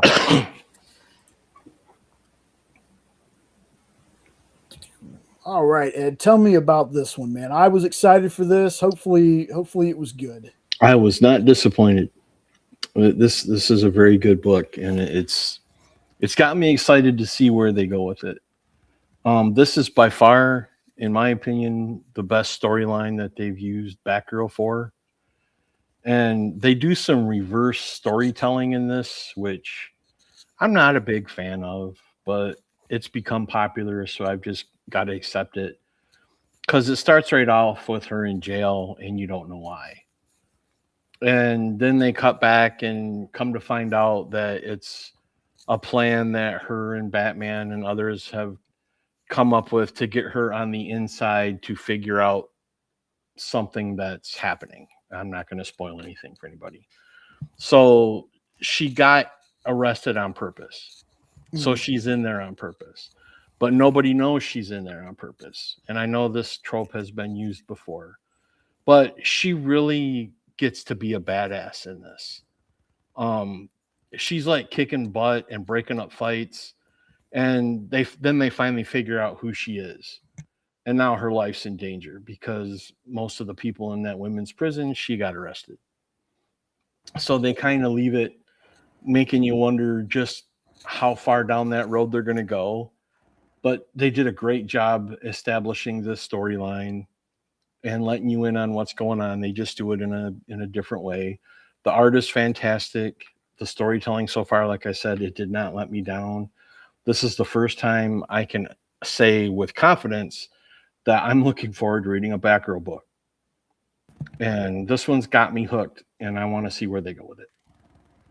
Very cool. Like when I first, because I see that it says, I'm guessing that says Supermax up there above her, like up above one of the guards. You see the ER. Oh yeah. It is. So, I'm hoping that this story kind of goes along the lines of the Supermax movie from Green Arrow we never got turned into anything. I was excited to read this once I read. Do you want to get more excited? Yes. They have the first few pages of the Absolute Green Arrow at the end. Oh, something I read today. Something had that in there too. Oh, did they? Oh, okay. Yeah. Okay. Yeah, I'll be talking about that once I hit that one. But dude, when you see things like All In and Next Level and all this, like this stuff that DC's been putting out, man, for me at least, they've been on a tear. There's like, come on, I never thought I would be that excited for a Barbara Gordon book. I never thought that, I'd be like thinking that Deathstroke and Lobo are some of the books that are super popular. Those are usually the ones that, people read, but it's more of a, yeah, I read it because, not a lot of people are going to latch onto this. And my goodness. Oh, Sean, we actually talked about that a little bit earlier. Yeah, we talked about that just a little bit earlier. I saw that. We'll get a little recap for Sean since he's not here. We did Batman Nightfall. We also talked about Barbaric being kind of officially announced at Netflix. We also talked about Gears of War at Netflix, finally getting some momentum going forward. And then we didn't go too much into it, but we also talked about Punisher One Last Kill. So just to catch you up on stuff real fast. So we're done with books again for a minute. We're going to go into this next movie, and this is one I haven't watched, but Ed keeps telling me I should watch it, and I eventually will. Tell me about this one, Ed. Oh, it's one of the best horror movies to come out in the last 20 years. And to get a horror movie guy to say that, I mean, take that for what it's worth. I absolutely love this movie. It starts off a little, kinky, tropey with the sex part, but basically what happens is there's this demon that, for lack of a better way of putting it, acts like an STD. Once you sleep with someone who is getting hunted by this demon, the demon diverts their attention to the person you slept with. So the whole idea of this movie is the demon can look like anybody you know. It can look like anybody you don't know. You don't know if it's coming after you. You don't know who it's going after.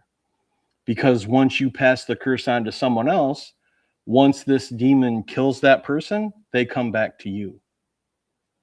And it's a brilliant concept. The way I know it sounds a little, teenage movie thing, but it's not. It's really good. And it's new, it's original. I love this movie. I absolutely love this movie. And if you're a horror fan, give it a try.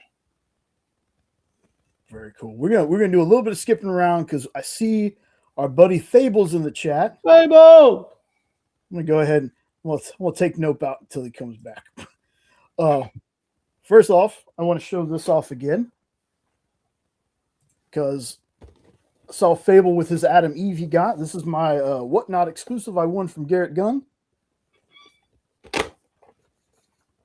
This Omni-Man.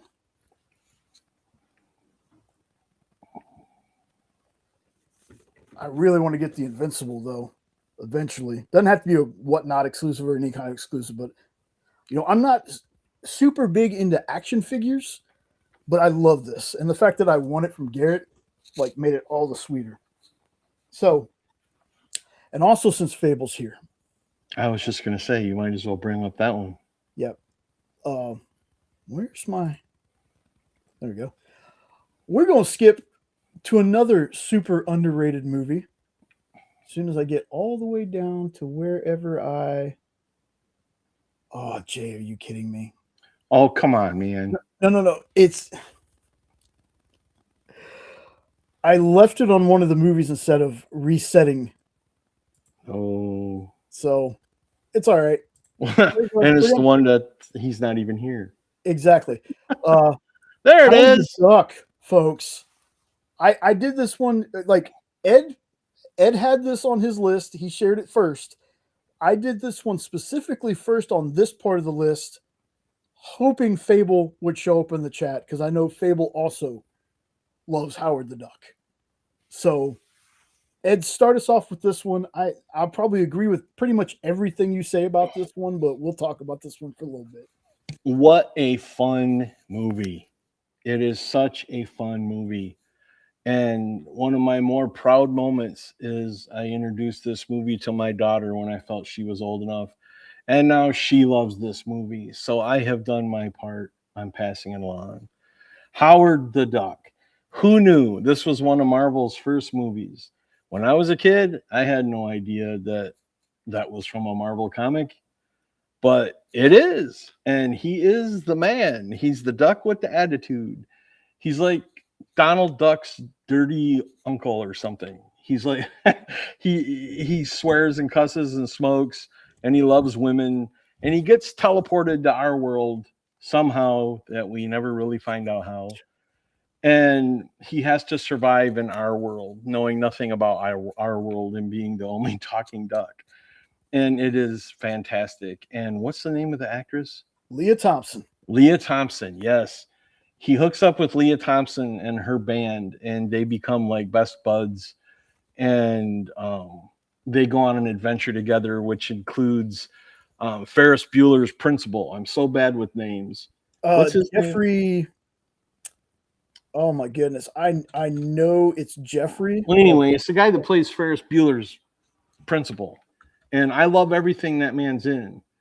And he's involved in this as a scientist who ends up getting possessed by an alien and then going to war with Howard. Is it ridiculous? Maybe, but it's ridiculous in a good way. I absolutely loved this movie when I first saw it as a teenager. I still love it today. I still watch it on occasion, and I don't care what anybody says about it. This was Marvel's first kick-ass movie, in my opinion. Yeah, 100%. It's so it's Jeffrey Jones. There you go.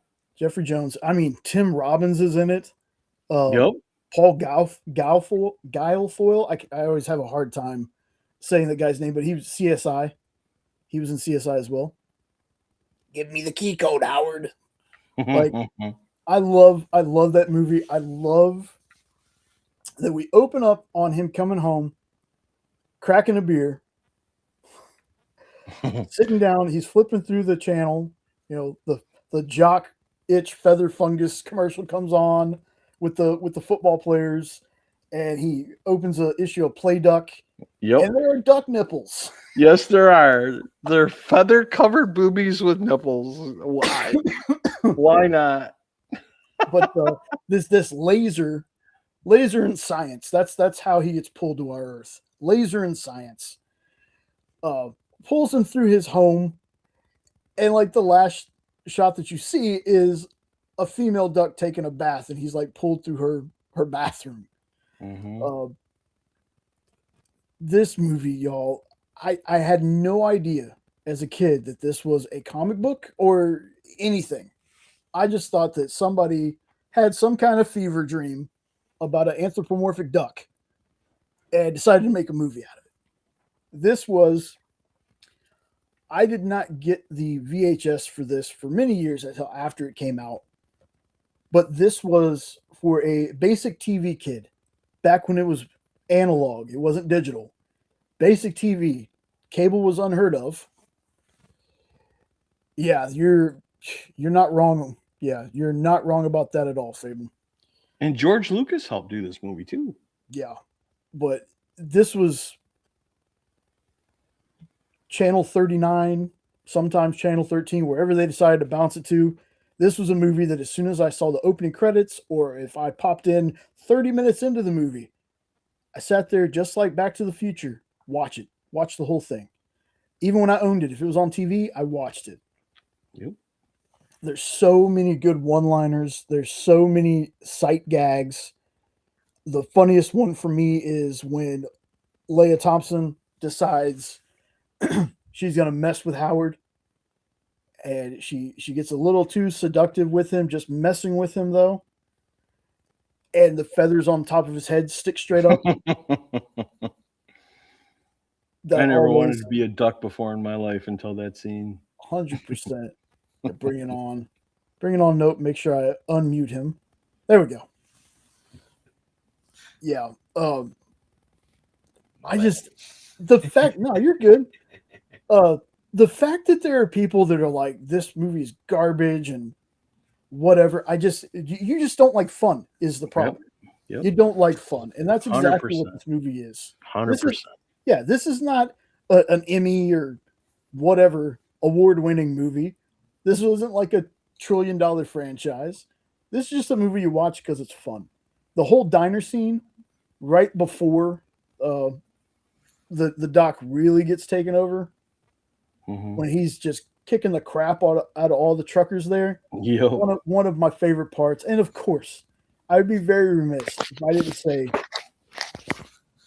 the end when they have the concert. Oh yeah. What a way to end this movie. Like it was perfect, a perfect ending. I was hoping a couple years ago when Hulu was still Hulu, and before all this stuff happened with Disney buying all these different places, the TV people and the movie people from Marvel just for some reason couldn't get along. Hulu was supposed to be doing a Howard the Duck show, a Robbie Reyes Ghost Rider. They ended up doing a Hellstrom. They did a MODOK, but they never got to do Howard the Duck because before they could do anything, everything got canceled. I hope we get a new Howard the Duck show or something. I know that if they do though, don't change it too much. Well, don't CGI the crap out of it because that's what makes this movie so beautiful. Well, Howard the Duck's already CGI in the Marvel universe. Yeah, I know. I mean, I think Seth Green does a great job, given what he's given. We haven't seen, Howard a whole lot. He's mid credits, or he's a quick scene in one of the Guardians movies. He is in Endgame. You see him for like half a second in Endgame. And Sean, you know how I feel about Real Genius. That's one of my favorite damn movies. I love Real Genius, especially, Tears for Fears playing at the end. Oh my God, that is Tears for Fears, right? Now, I said that with such confidence, and now I'm doubting myself. Everybody wants to rule the world. That was Tears for Fears, wasn't it? You're talking to a metalhead here. I can't help you. Yeah. Hold, please, y'all. I said that was. Nope says you're right. Okay, thank you. My goodness, like I had so much confidence when I said it, and then all of a sudden my brain's like, I don't think that's right, Jay. Okay. Yeah. Love Real Genius. And this has such a catchy theme song that they do at the end too. Yes, the concert, man. The concert. It's such a great. It's such a great movie, and dude, Fable, yes. Again, every time this came on TV, because there was a time, basic television folks, when you finally got a movie on there, they played the hell out of that movie. Yep. You had it at least once a week. Might have been on a different channel sometimes, but you had it on there. Once a movie was made for out there for TV watching, yeah, it was out there a lot.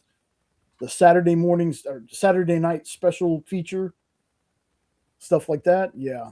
But I love this movie. Like I said, as soon as I was waiting for Fable, I was like, you know what? As soon as I see Fable in the chat, we're going to jump to this movie because I know Fable loves this movie too. So.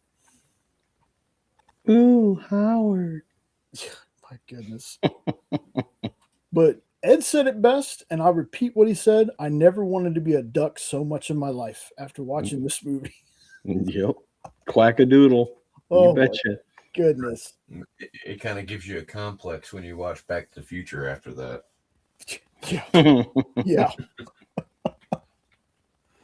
It's like, man, Leah's into a lot of weird stuff. She's got some kinks, man. Yeah. No shame. No shame. Doc to her own son. Wow. Again, though, okay, just want to point this out, folks. I didn't even think about it that way when I was a kid watching that movie. But at the same time, my thought was, she doesn't know it's her son. You know what I can't stop thinking about? How his dad doesn't wonder why they have a kid that looks like a guy that he used to see in high school. Wouldn't that make you wonder if there was some affairs going on? Exactly. Yes. Trust me, folks. As someone who loves Back to the Future lately? As someone who loves Back to the Future, loves all three of them, I think that's one of those trilogies where, yeah, it is hell of a drug. That's one of those trilogies where all the movies are great. It's not without its issues. It's not without its plot holes. It's not without, its problems. But still, Back to the Future, the 80s, man. I know there's people that the 80s weren't that great. I don't know, man. We got some great movies. It's that like the Luke and Leia. Yeah, a little bit. 80s a little bit. Stacked. I said the 80s are stacked if you want to look at it as a collective group of movies. It's stacked. Yes, 100%. And Luke and Leia, I think now Star Wars fans, please correct me, but was that the original plan, was to have them be twins? No. That's one of those debated things. Lucas says that yes, but I don't think so. I honestly think that first movie was one of those that they didn't really have plans for sequels and stuff like that until it was done. And they were like, well, wait a minute. And then the rest of it came after that. Right. I watched an interview with Mark Hamill where he talked about this stuff, and Vader was never going to originally be his dad, and all that stuff was never going to, and then it just kind of turned out that way. And I'm glad it did. There was something to do with some news article that David Prowse did an interview with somebody, and they said something about Vader being like a dad to a character or something like that, hinting towards it, and he didn't dismiss it or something, and that kind of steered things one way or the other. And that apparently is, there's a Vader documentary about David Prowse, and it goes into that and how he was kind of shunned on set after that, and that's why whenever the mask came off, it wasn't him behind there, because they could have dubbed the voice over there, probably no problem, but because that's the reason that they used, is because he had such a strong accent. And according to Mark, the original idea was that in the end, you were going to find out that Obi-Wan was actually the bad guy. And that's where they flipped the script. And, you know, when he said Obi-Wan killed your father, I'm your father, that was never in the original. They were going to have Obi-Wan be the one that turned bad. And I'm so glad they didn't, because the way they did it was just perfect. Yeah, because how could you do that? That'd be a weird twist after a twist after a twist. But then again, you know, if it would have been that way, I'm sure we would have been talking differently if this would have been the supposed path. You mean like God, Jar Jar being the Sith Lord? Right. That I should have believed happened. that for a while. That would have been great. Yeah, that should have happened. Jar Jar should have never happened. No, but shout out to the actor. I can go back and forth on that one because I was a kid when he was around, so he didn't bother me. And then later, after you see everybody else hating on it, but also too, you get older and you go, wow, okay, I can definitely see how this character could be fucking annoying. Yeah, but shout out the poor actor. Like, he thought he was gonna be like the next big great thing in Star Wars, and he got so bad. He got his redemption though. He did, and that's what I'm happy to see. Like, we're talking, this guy was thinking about self-deletion because he got so much crap for this role. How did he get his redemption? What happened? Mandalorian? Season 3 or 2 or 3. Whenever they start getting into Grogu's backstory. Ahmed Best is the actor's name, I believe. Yeah, he ends up showing up as a Jedi, I think. Mm-hmm. Oh, okay. See, I didn't know that. I didn't even know who played him. So. Yeah. Oh, my chat's all freaking weird here. Let me stretch it out just a little bit. There we go. For sure.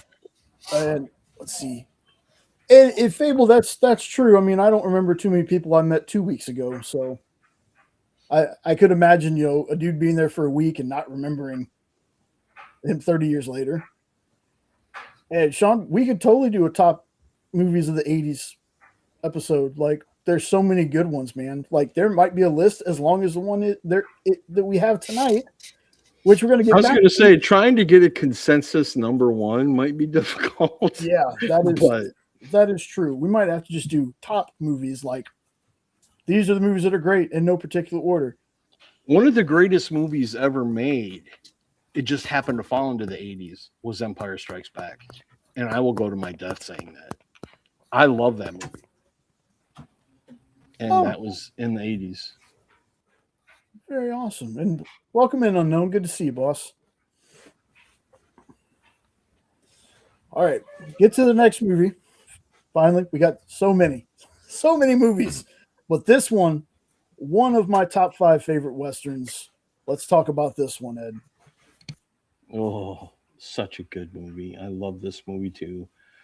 Clint Eastwood is he was like the badass of all badasses when it came to killing people when he was younger. And he gave up all of his evil ways because he met a girl and fell in love and had kids. And he hadn't even shot a gun in like 10, 15 years. Well, he loses his wife and they're struggling to get by because their animals are getting sick. And this kid rides up and says that there's a bounty on these guys who cut up a prostitute in a town. And he had heard some amazing things about him as a gunfighter. And at first he's like, no, I'm not interested, kid. That guy doesn't exist anymore. But then he takes him up on it. But under one condition, his buddy gets to come with him. And his buddy is none other than the great Morgan Freeman. And those two together in that movie are fantastic. And the big bad guy is actually a sheriff who is Gene Hackman, who I love Gene Hackman too. He's another one of those unbelievable guys that I like everything he's in. And anyways, they have this law that no guns are allowed in town. And if you have a gun, you have to give it up. And Gene Hackman is like the biggest a-hole sheriff of all, who will beat you to death if you break one of his laws. And the three of them ride into town in the middle of like this torrential storm, and they're not thinking anything. And Clint Eastwood's character actually has like a pneumonia and is near dead, and he brought a gun into town, and Gene Hackman kicks the holy hell out of him. But it's when Gene Hackman does something to his best friend Morgan Freeman that the beast is unleashed. And wow, the scenes at the end with what Clint Eastwood pulls off in this movie are legendary. They're like Luke Skywalker's moment in season 2 of Mandalorian badass level. I love this movie. And I completely forgot, who does Dumbledore play in this movie? Because I see Richard Harris is Dumbledore. Yeah, Richard Harris was Dumbledore. I don't even know what a Dumbledore is. Harry Potter. Oh, you're talking about the wizard dude. Yeah. He was the gunfighter that was lying about everything, that had the guy writing his biography. Okay. And Yeah, come to find out, he completely lied and was full of shit. And Gene Hackman sets the record straight. And the dude that was writing his biography starts writing Gene Hackman's biography instead, because he exposed him for the phony he was. I know who you're talking about now.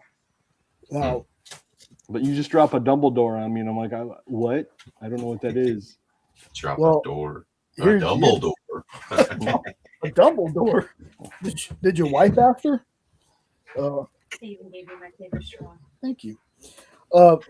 So this movie, while I don't know why this is burned into my brain, the line, they even cut her teeds. I don't know why, but even after not seeing this movie for 10 or 15 years, that line is just stuck in my brain. We're talking about Unforgiven. Oh, yeah. The best part is when you find out why the guy cut her up, because she laughed at his little pecker. Yeah. And the first I spit my water or whatever I was drinking the first time I was watching this in the theater, I'm like, did they just say what I think they said? More time, open your bowls. All she did was laugh at his little pecker. Yeah. But now, let me ask you something. Real talk here, Ed. Yeah. Was Gene Hackman a bigger asshole in this movie or The Quick and the Dead? Have you ever seen Quick and the Dead? Oh, yeah, several times. I got to lean this movie. Because he's supposed to be the law, really, in this movie. Gotcha. No, he's supposed to be the law, and the way that they treated and putting him up in that coffin and putting a sign on him and just all the stuff that he did. And English Bob, that was his name. The guy that was doing the fake Dumbledore or whatever you said. That was his name, English Bob. What he did to English Bob was insane. Yeah. I mean, he beat him within an inch of his life just because he had a little pea shooter in his back pocket. And the best part was when he was trying to roof his own house and he couldn't do it. And he had buckets of water everywhere. It was like, yeah, this is one of the few times that when Gene got his due, I was happy that he got his due. Because that character deserved to go out exactly the way he went out. 100%, man. I just remember when that certain part of the movie happens. Again, I was a kid. Yeah. And oh man, it just it got me. It got me. That story got so exaggerated too, because she literally had one cut on her cheek. Yeah. They cut her arms off, they cut her teats off, they cut her teats. Both of them, yeah. It's like, wait, what? None of that happened. Yeah, but super underrated. And I grew up, my dad had me watch stuff like Outlaw Josie Wales, and Good, Bad, and Ugly. And the one that I talked to Ed about that I don't think a lot of people know about is a series of movies, the Trinity series with Terrence Hill, that were these Italian spaghetti westerns. The first one, I think it's called The Man with No Name or something like that. And the reason I remember it so vividly as a kid was because once my dad found out that I liked the movie, we just watched all the Trinity movies. But you had this, Terrence Hill played this gunfighter who he's in a saloon and he gets a plate of beans. That's it. Beans and like a biscuit or something. He's eating these beans and some guy comes in to mess with him, and it does this sped up thing where Terrence Hill doesn't have a gun, but he keeps slapping the guy and taking his own gun out of his holster. Like that's the scene that sticks out in my mind. But check out the underrated. Not a lot of people know about it. It's the Trinity series with Terrence Hill. There's like 3 or 4 movies. But that Quick and the Dead to me is an underrated movie. It's a little cartoony in parts, but still a really Sharon good movie. Stone's in that, right? Yep. Yep. Sharon Stone, Russell Crowe, Leonardo DiCaprio, Lance Hendrickson is in it. Fantastic. So See, now I got my exposure to westerns with the Duke because the Duke was idolized in our house. There was John Wayne clocks and pictures and stuff all over. And, you know, since it was my dad's hero, he was my hero too. And I actually didn't get introduced to Clint Eastwood until he came out with a movie called Every Which Way But Loose that has nothing to do with being a cowboy. oh yeah, we'll talk about that one a little bit later. Oh, okay. You did add that one. I didn't know if you did or not. Yes, I But did. then after I realized, you know, he had done westerns, I went back when I was in my teens and I watched them. I'm like, oh, these are great. How did I not?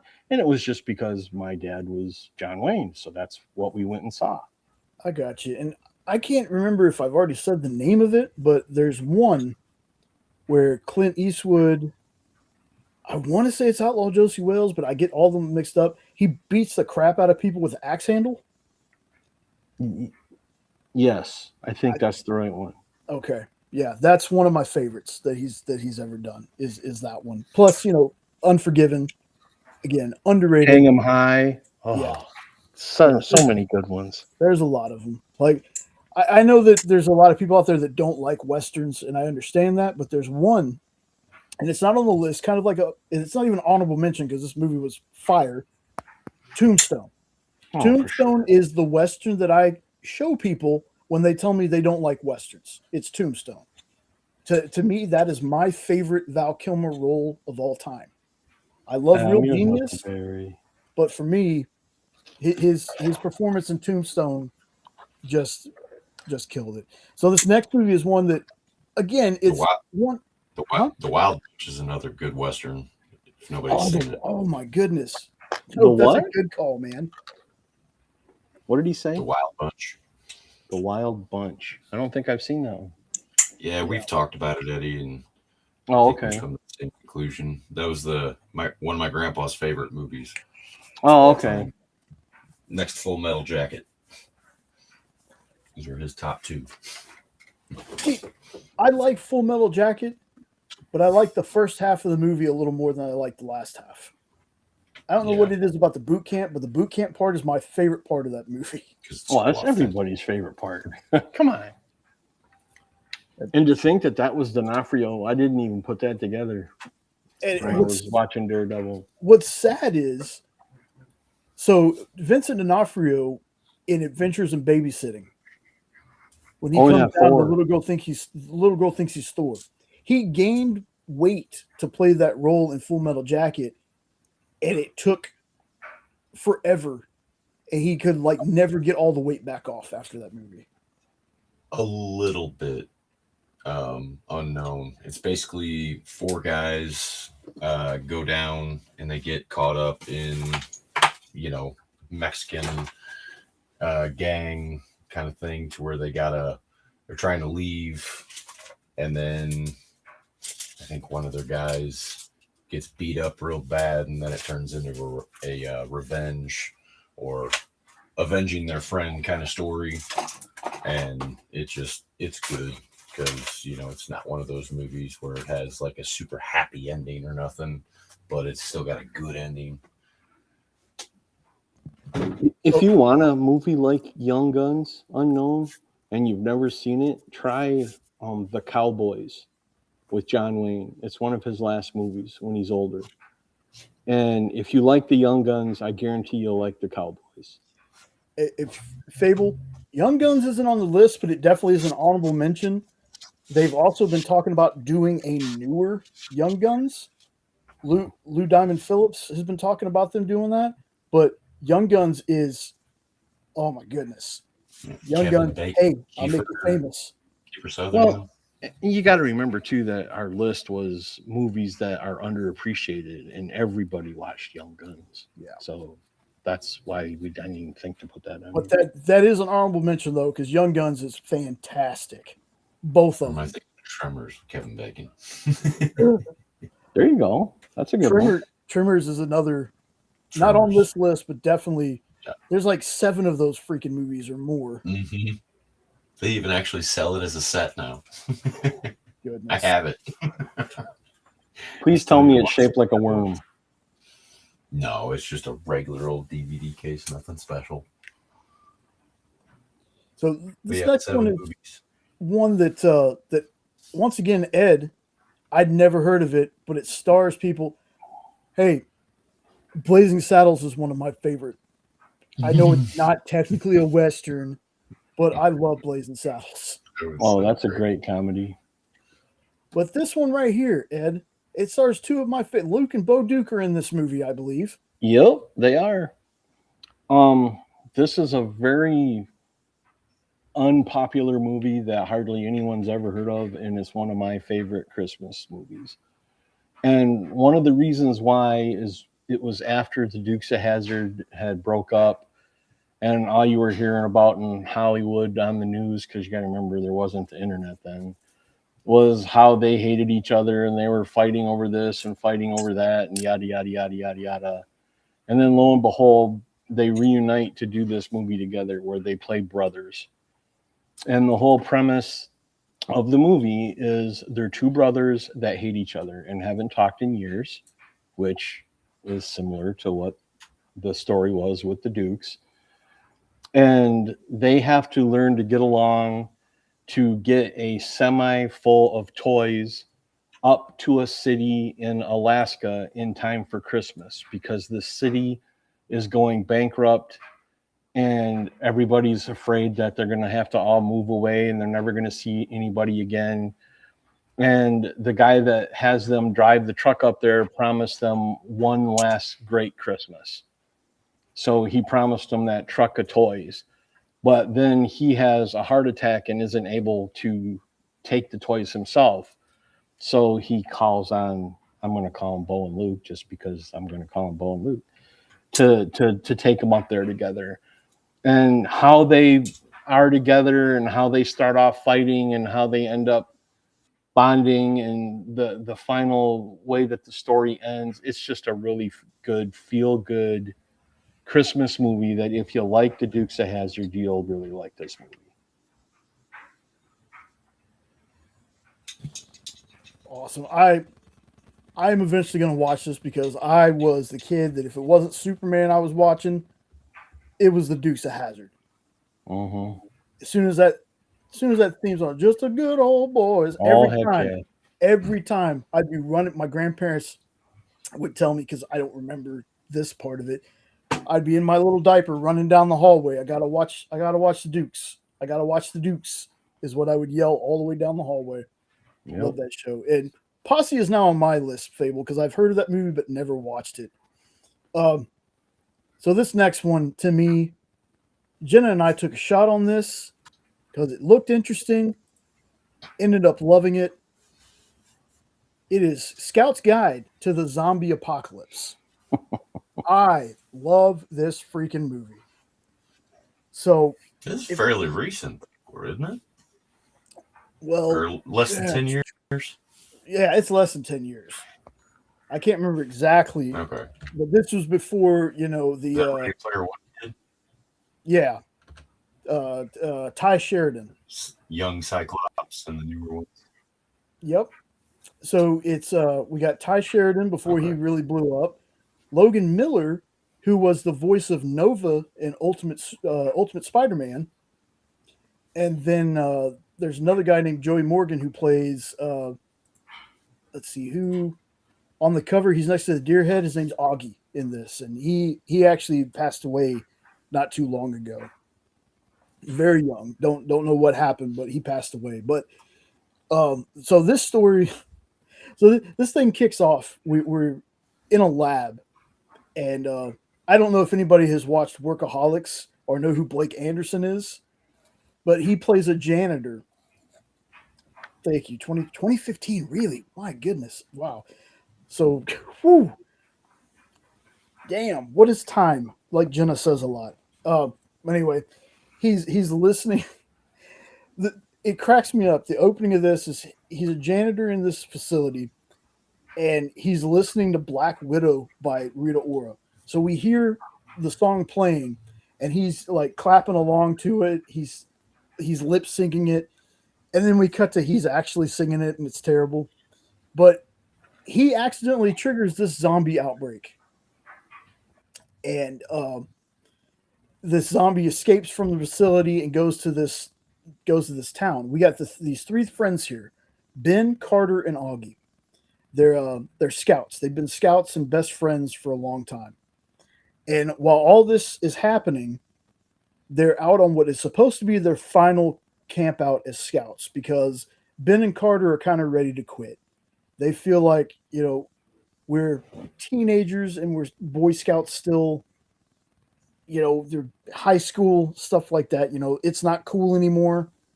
But, Augie still wants to be a scout. He still believes in the scouts.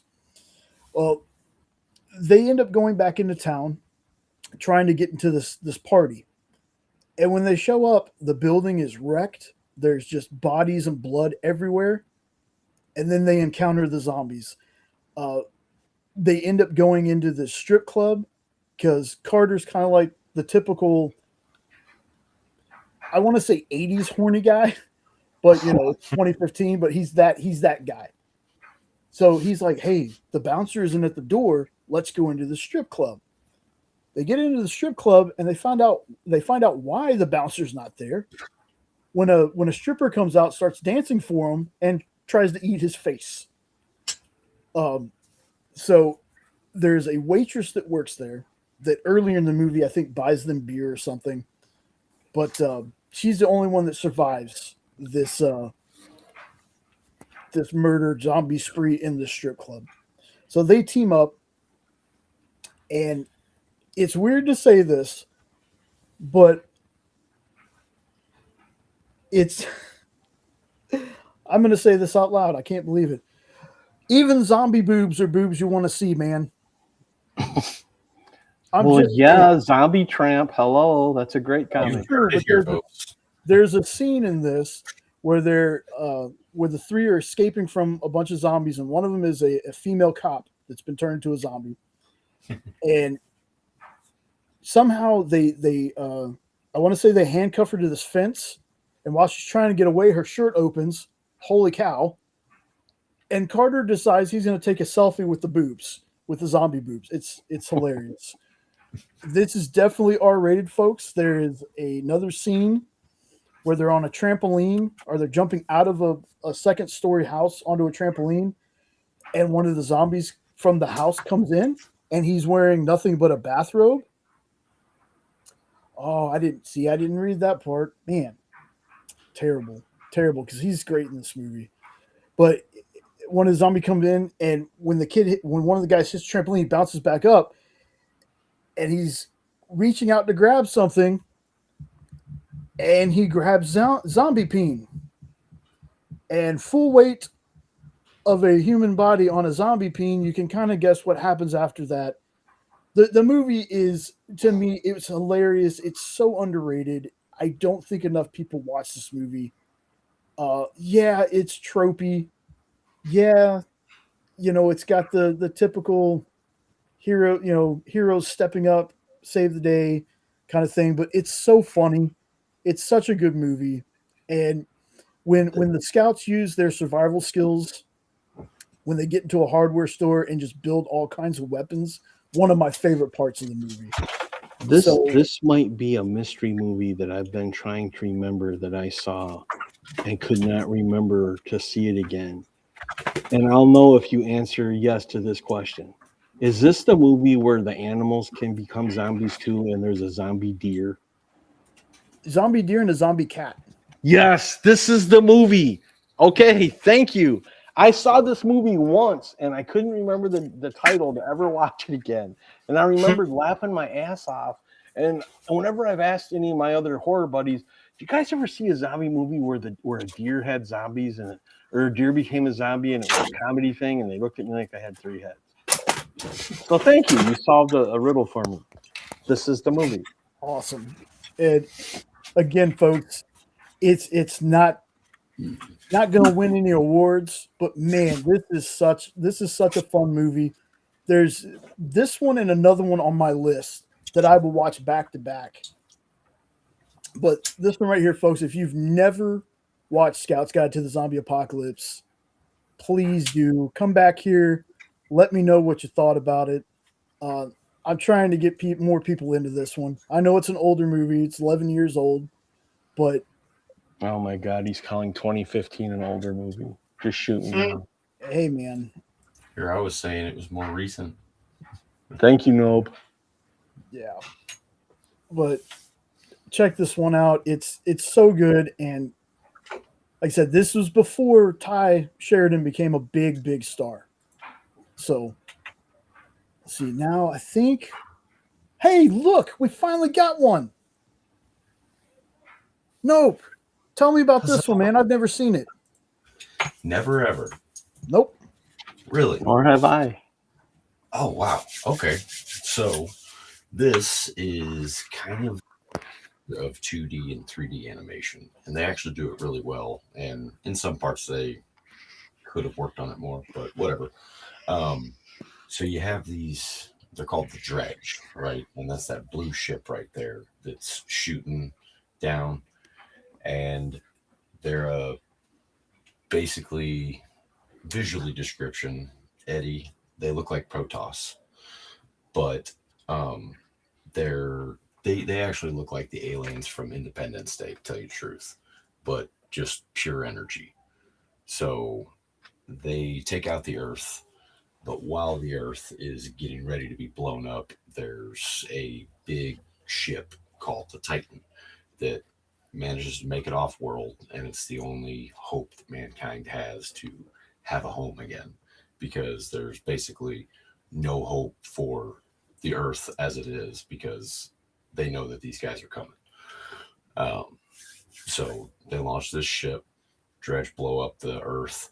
Now humans have been scattered for the past 15 years, and then the story picks up, and you got the main guy there, who's played by Matt Damon, does the voice acting for him. And then so starts off, he's a kid, and his dad's actually the pilot and one of the main scientists for the Titan program. So he separates from him, and that's how he just kind of grows up with one of his captains, generals, whatever, another alien guy. But they grow up on drifter colonies, is what they're called. And that's where all the humans have been stranded in the meantime, because they don't know where this Titan ship's been.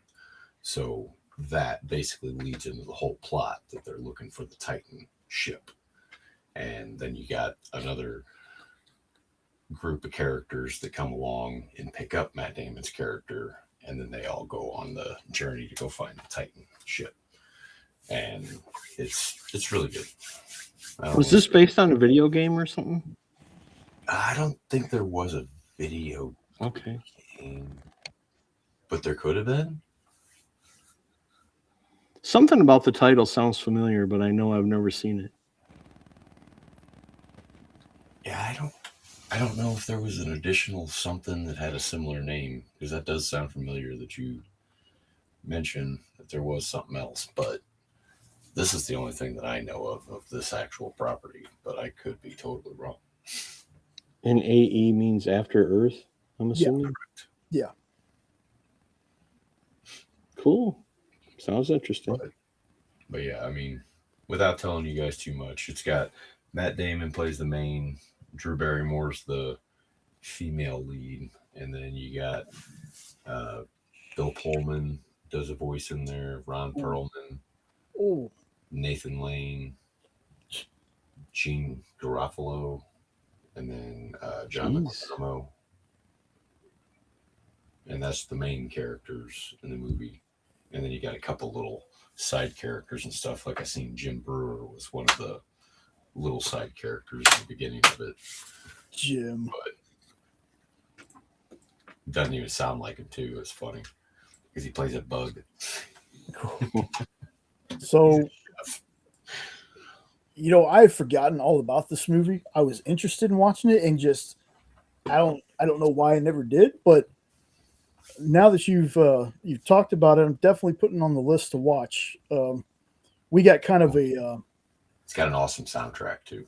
oh yeah, we got a list of cartoon animated movies that we watch where we're like, again, one of them that I'm going to talk about a little bit later.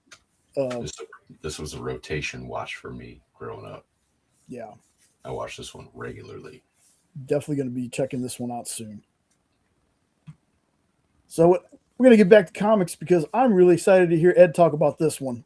This one looked really cute. Tell me about it, Ed. It's my pick of the week. Believe it or not, it's my pick of the week.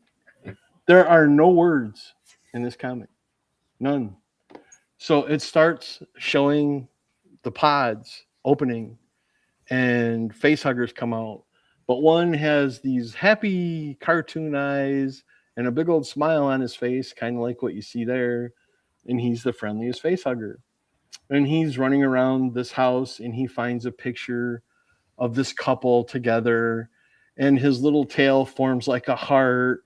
And he smiles and you can just, he's so... And then he finds the people sitting on the floor with two other facehuggers already on them doing what facehuggers do. Well, this guy jumps up on their head and he's like hugging them and cuddling with them. And then the alien bursts out of their stomach and it like ruins him. He lost his new friends and he's just, so depressed. And he jumps down and he like runs out, and that's pretty much where they end the issue. And it sounds lame, but it's so damn cute and it's so fun, and it's just fun to think that there's a hugger out there that don't want to hurt people. And I'm wondering where the hell they're going to go with it. Very fun read. Very, very fun read. Well, especially since you don't got to read. There's no words. It's all pictures. So I'm guessing the art's pretty. Oh, pretty the art's solid? great. It's fantastic. You might like this one. It's just like the cover. The guys look like guys. The face huggers look like face huggers. And yeah, it's I didn't dislike anything about it. Very cool. Definitely on the list. I can't wait to see where it goes. Yeah. Do you think they're gonna all be silent issues? Do you think that's what they're gonna like? What are your thoughts? I don't know. I don't know where they're gonna go with it. If they keep them all silent, they're not gonna be able to really dive into a story per se, but maybe they could. Because they did a great job with this one, but I don't know how many issues they're going to get if they never have a spoken word. But yeah, I believe it's digital only. I think that's what the Infinity comic means. Yes, pay no mind to the bottom thing, folks. These are just pictures. The bottom thing. What? Oh. Yeah. These are just pictures. Gotcha. But yeah, this is definitely on my list.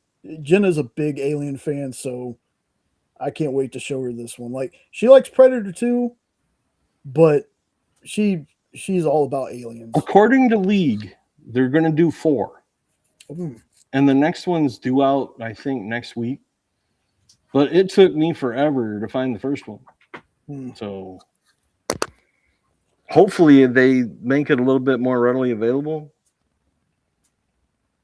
You know, I want to talk about this for just a second when it comes to digital stuff. And I'm not getting into the thing that's been going online about digital stuff. But for Free Comic Book Day, I found that there were places that had free digital comics. Because Dispatch, which was the game that to me was a show. Like, it was an 8-episode show. And even not playing the game, it was incredible to watch. They had a digital only Free Comic Day copy that you could just go and download. So I ended up getting that. And I think that's smart for digital stuff.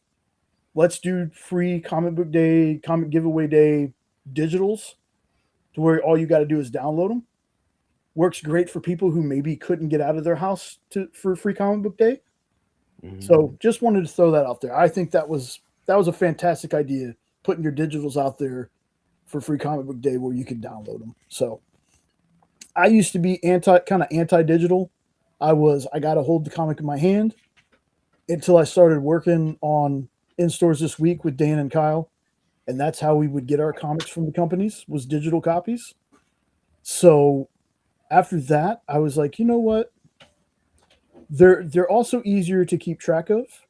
If I want to read a comic, I don't have to go digging through 8 or 9 long boxes to find the particular issue I'm looking for. So having digital is a-okay with me now. So, but Free Comic Book Day digital comics is a fantastic idea, and I wish we could have more. I wish there was a way that stores could sell, digital copy. I don't know how that would work other than giving you a card or something. I don't know how that works, but flash drives, something like that. I think, getting humble bundles and stuff like that off the internet, when Dynamite does that humble bundle stuff a lot. And that's a lot of books you can get for pretty cheap. So waiting for the next one to load up here. Come on, there we go. Iron Man number 5. Gotta say this again. Thank you, Henri Compen, for telling me to read this book. I told Henri about, hey man, you really need to read issue, I think 47 and 48 of Batman Superman World's Finest. He ended up loving it. He said, I have to go back and collect the whole series now. He mentioned to me that I should read Iron Man, this new run of Iron Man. 5 issues in, and I'm still digging this book. Tony, in this one, has been a cross between the old cartoon Tony Stark and Robert Downey Jr. I still get that RDJ feel. He's witty and a genius, but he still has a lot of heart. He's cocky, but he still wants to do the right thing. There was a bit of a not so surprise at the end of this story, but it was still a surprise how it ended up going. There's something that happens in the issue before, and I'm being super vague, folks, because again, I try my hardest not to spoil anything because I want people to be surprised. I want people to check this out.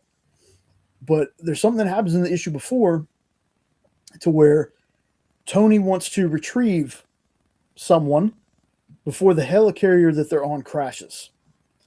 But one of the villains in this kind of has a change of heart and stops him from doing it by basically saving Tony.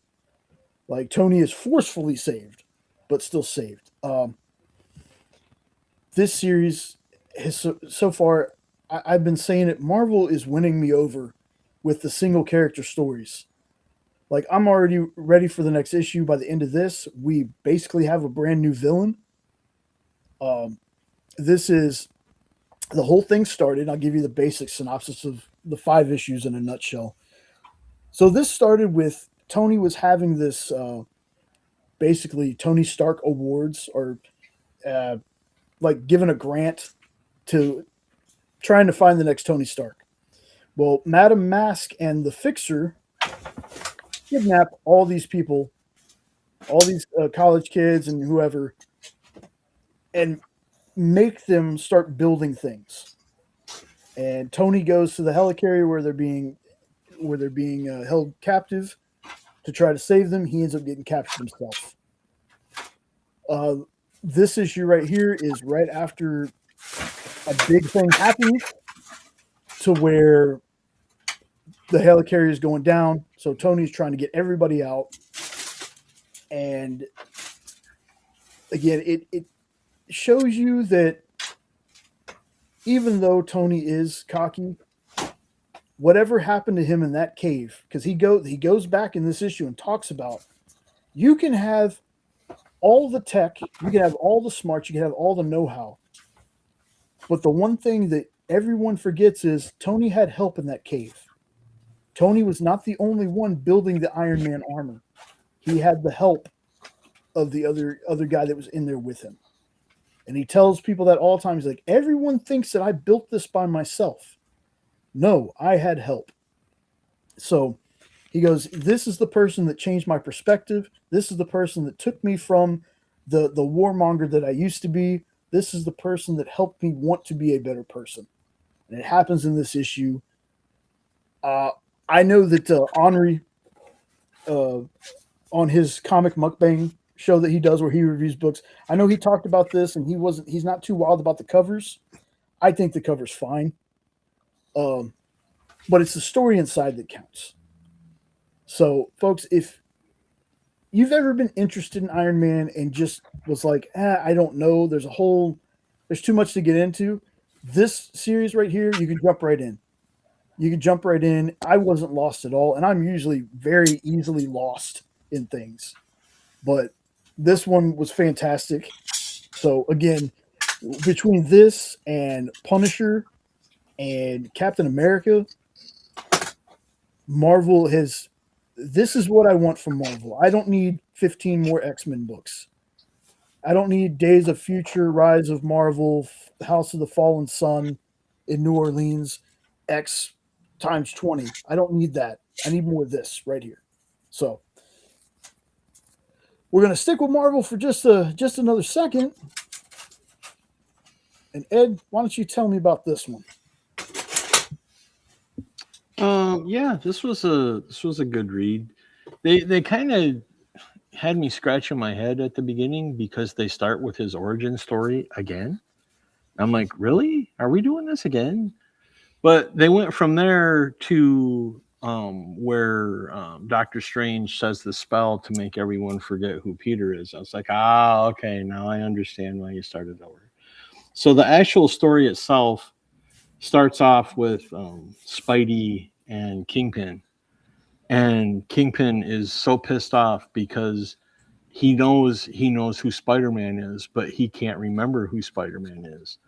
And Spider-Man is being Spider-Man, giving him all kinds of shit. Like, I know all your secrets, but you don't know any of mine now. Ha ha ha, laughing at that. And he grabs this ledger that supposedly has like all the bad things that Kingpin's ever done in that ledger. And that was the cause of the hullabaloo, because Spidey gets a hold of that and says, now I know all your secrets, but you don't know any of mine. And without spoiling anything, that's really all I can tell you.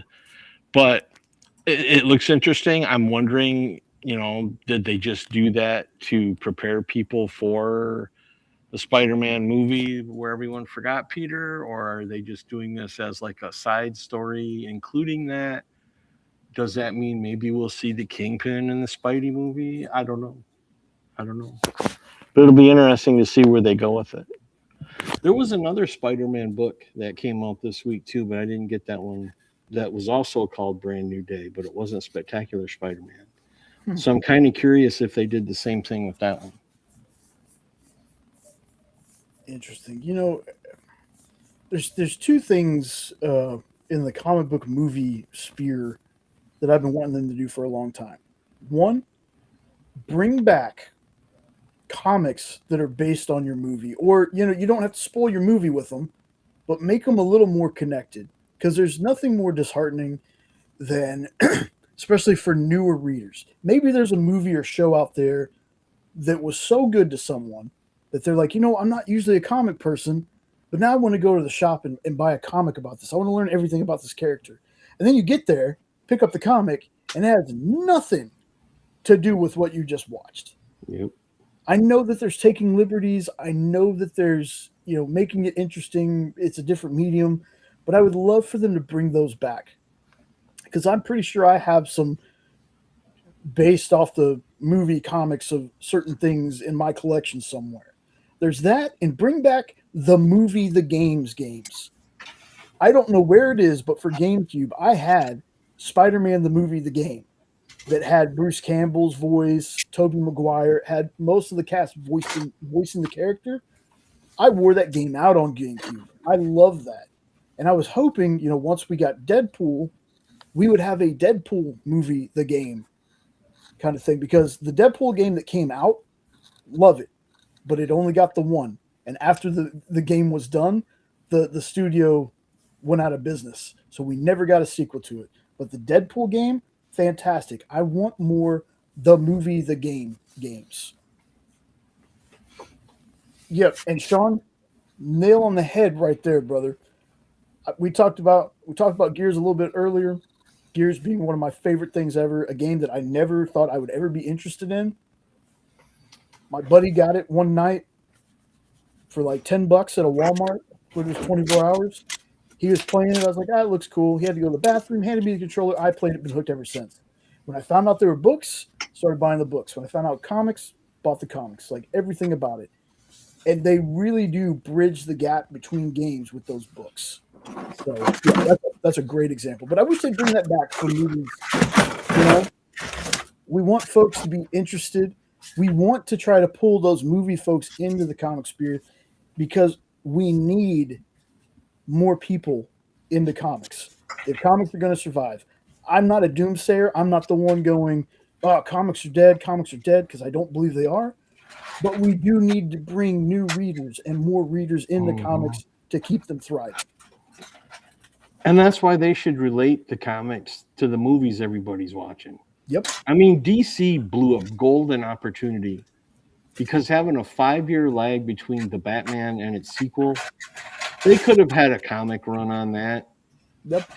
To keep people interested, keep people excited. They could have had parts of the Penguin in on that, you know, and they just nothing. And it's like, man, that's really disappointing because if you make somebody wait 5 years, you give them a comic to read. Maybe that'll get them hooked on comics. But whatever. I'm preaching to the choir. I'm 1,000% behind you on that, man. 1,000%. I did hear though there's rumors that there's going to be a Penguin season 2. I heard that too, yeah. So we'll see. All right, next one up is me. It's another book. It's another single character book that I never knew. Like I know of Firestorm, I knew of the character, but this is another somewhat flashback issue. So I read like 2 issues that were kind of flashback issues. If you read issue 1, this one kind of shows you what's going on in Firestorm's mind.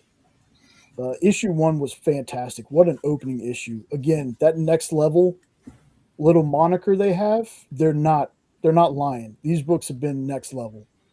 I'm not going to go too much into this one though.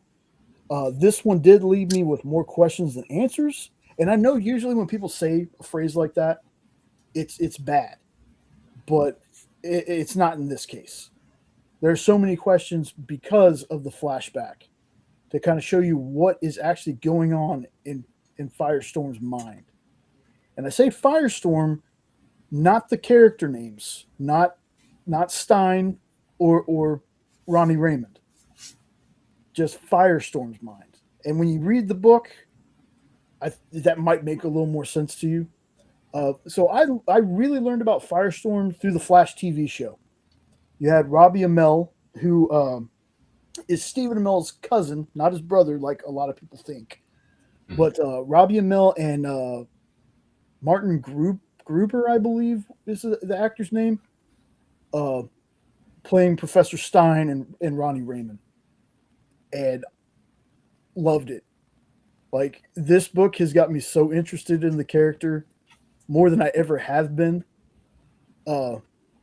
It's another banger from DC, y'all. So check this one out. And I will say the first 2 issues are great, but at the end of this one is where I got to see the little sneak peek of Absolute Green Arrow.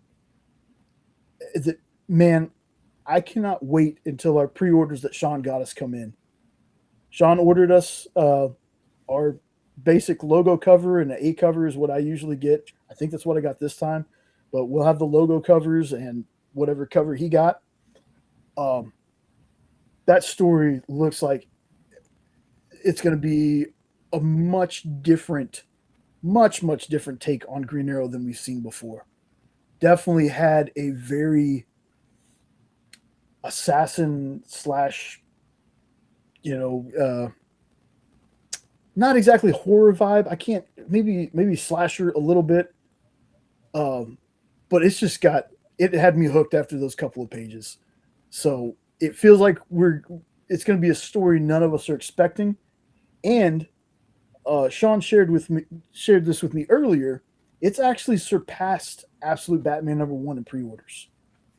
So people are excited for that Absolute Green Arrow, and I need to go back and read Absolute Evil, I think, because that shows you what happens to Oliver Queen, because this character apparently is not Oliver Queen Green Arrow.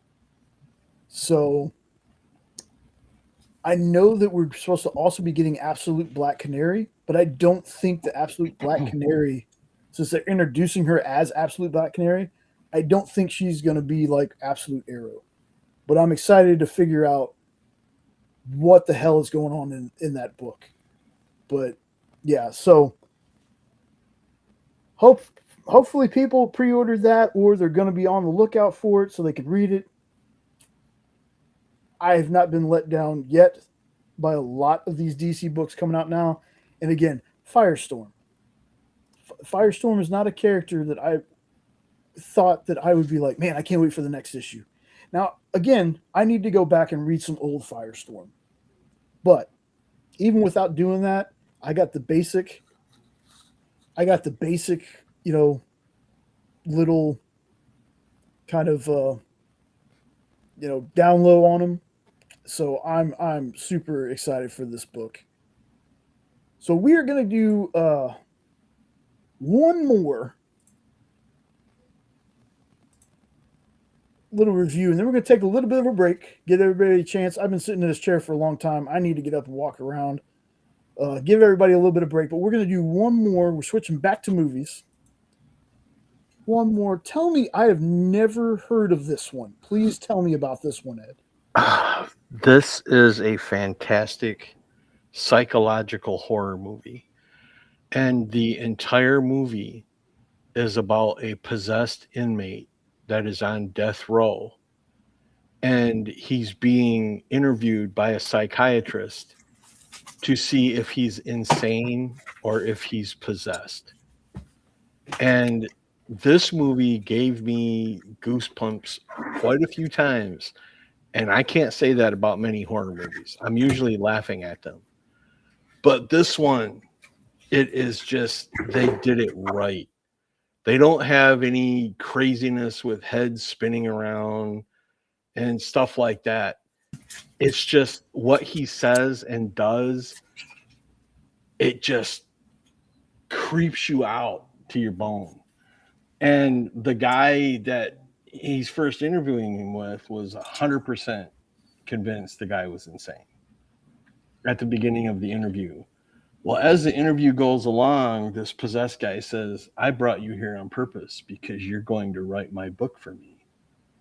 And he's like, I'm going to write your book for you. What are you talking about? Oh, you'll find out. You'll find out. Well, it's the notes the guy's taking. And it leads you down this path while they're doing their interview.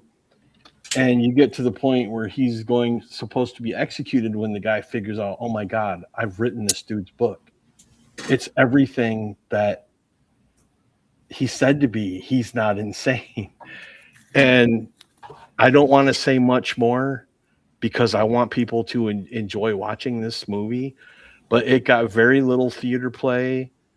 It flew under the radar, but the guy that played, let me look it up real quick because I never remember his name. The guy that played the possessed dude should have gotten an Oscar because he has the tics and the facial expressions that he makes you, Sean Patrick Flannery. Oh, okay. He makes you believe that he is really possessed because he has these tics and a thing that he does with his mouth and the things he does with his eyes that let you know that this isn't a human you're talking to here. And how this guy didn't win an award and how this movie didn't blow up, I have no idea. But it came out in 2023. And if I asked 10 people about it, maybe one saw it and one's heard of it. Yeah. But this is a fan-damtastic movie.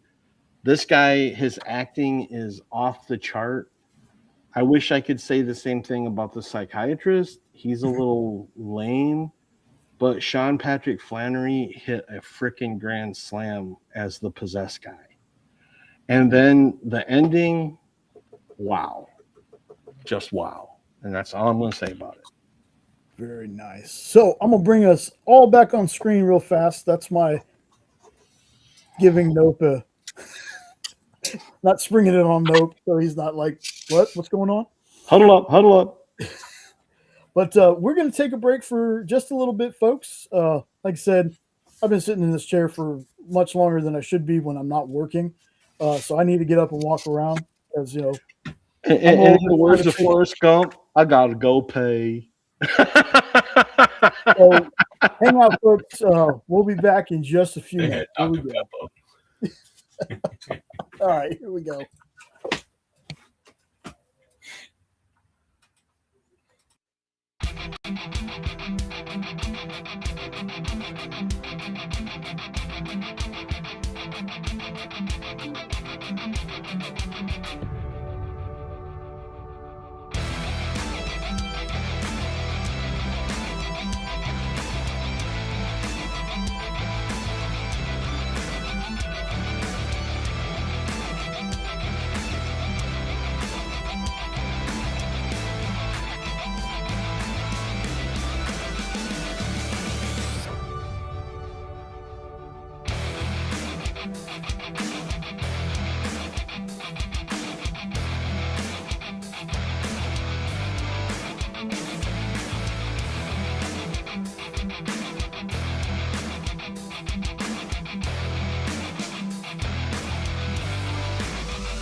Welcome back, everyone.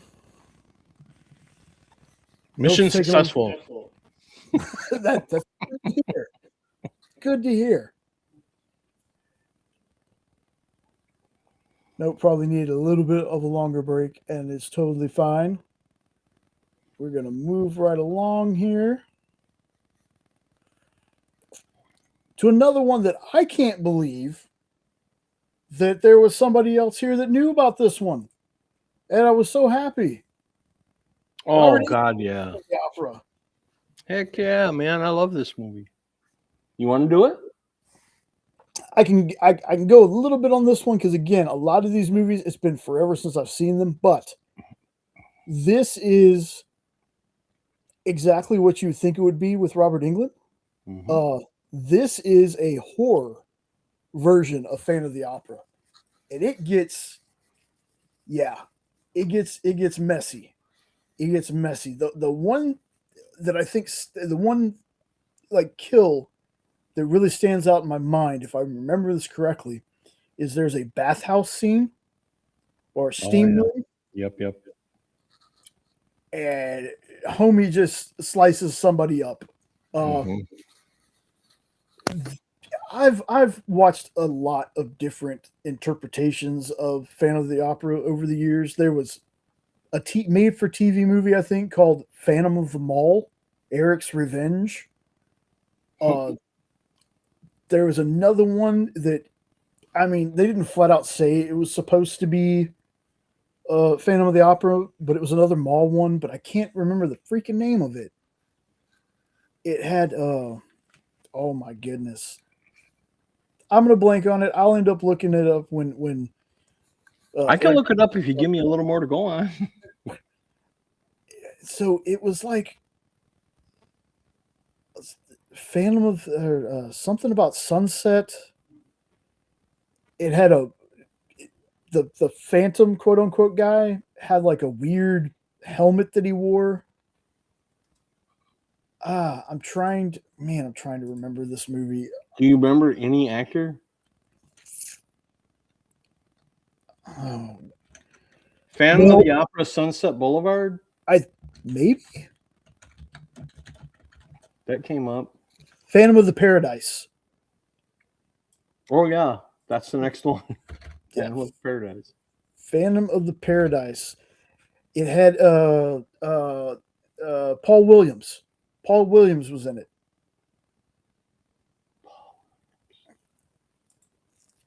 Name sounds familiar, but I can't place him. I'm going to have to look him up. Yeah, Smokey and the Bandit. Oh, him. Yeah, he was in everything back then. Yeah. I said, this made me, when I first watched this, the Phantom of the Opera always had like a creepy vibe to me, but it was more like stalkery, poetic love kind of thing. This one terrified me. Mm-hmm. And that's like I said, it's been forever since I've watched this one. I just remember, much like the Mangler, Robert Mhm. Englund was terrifying in this. Mm-hmm. Terrifying. Ed, take this one away, man. Oh yeah, of all the versions of Phantom of the Opera, this one's a grand slam home run. And Robert Englund does what Robert Englund does. And even though the style is similar to Freddy, it is so different than Freddy Krueger. Um, the basic plot and everything are still the same, but the gore level and the horror level and the monstrosity level of the Phantom are amped times 10 of any other version I've ever seen. And sadly, this is another one of those movies that when I mention it to friends, Freddy Krueger was on Phantom of the Opera. I'm like, dude, you gotta find this movie. I have it on VHS. I haven't been able to find it on Blu-ray yet, but I'm on a quest for it. Love this movie. If you see it streaming anywhere, watch it. You Yeah. will like it, especially if you like horror and you like this story. You're not going to get any cutesy love story in this one. Yeah. This one's hardcore. Yeah, I remember this came out around a time where a lot of horror properties from like big stories, Phantom of the Opera being one. There was a freaking Pinocchio one. I know we're getting Pinocchio unstrung, but there was a Pinocchio's Revenge. There was a Rumpelstiltskin horror movie. But Mhm. this was around the time where people 1989. wow, yeah. This was around the time where people took stories that weren't traditionally horror stories and turned them into horror ones. And this one, to me, is one of the best that they've ever done, turning it into a horror movie. It's a grand slam. Yeah. I love this movie. It's so good, and he's so terrifying as the Phantom. Again, I He can't. is. So terrifying. He's no lovesick. Oh, romantic. No. Christine. No. Yeah. So next one I want to talk about is the whole reason for the show tonight. The whole reason. Treasure Planet. Now I'm gonna be honest though. I did not watch this when it first came out. Jenna was the one when we first got together. It was probably maybe 5 or 6 years into our relationship. We were talking about movies and stuff, and she was like, "Yeah, Treasure Planet." I was like, I heard of that one, but I've never seen it. So we watched it. Instantly, I was like, "How did this movie fail? I don't get it." And we recently watched it. I mean, maybe 4 or 5 nights ago, we watched it, and again, I still had that same feeling. I was like, whenever I messaged y'all about, "Hey, I got an idea for a topic for the show," it was right after we had watched it. That's what it was. So very recent. And again, I was just like, I don't get how people don't talk about this movie more. I've never heard of this movie. I'll be honest with you.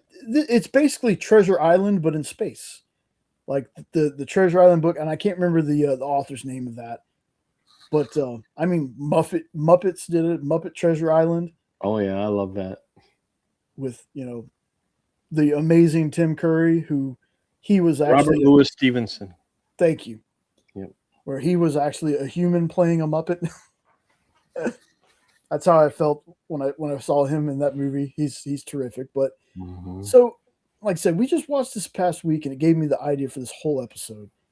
The visuals, the story, the music, like this all started. I wanted to watch it because I heard a clip of "I'm Still Here" by Goo Goo Dolls, and that's like one of the big themes of this movie.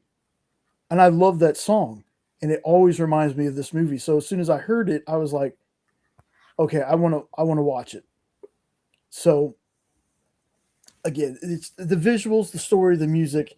It's really one of those "how did this not do well" questions I've asked for a long time. Every time I watch it, and I don't get it. The characters are great, though there is, and you see the little robot guy the one that's a complete robot guy on this. That's his name's Ben. He's played by Martin Short. He does get a little annoying. He does get a little bit annoying, but he's towards the end of the movie, so he doesn't bother me that much. I still like the character, but he does get a little too much at times when they introduce him. That is such a trope with American cartoons. They always have to have the one annoying freaking character, like Godzuki and Seven Zark 7. It's like, why do we do that? Yeah, like I said, he's kind of annoying, but not a man. I hate this character. Get him off the screen annoying, but he does get a little bit too much. Give Nope a little warning. I'm about to pop him on screen, or not on screen, but I'm going to bring him in. There we go. Like I said, he's the character's at near the end of the movie, so he's not. I think if they would have had Ben the whole time, it might have been a little too much. And I love Martin Short. But the character of Ben, the little robot guy who doesn't have part of his memory, he is kind of annoying. But again, he's not in the entire movie.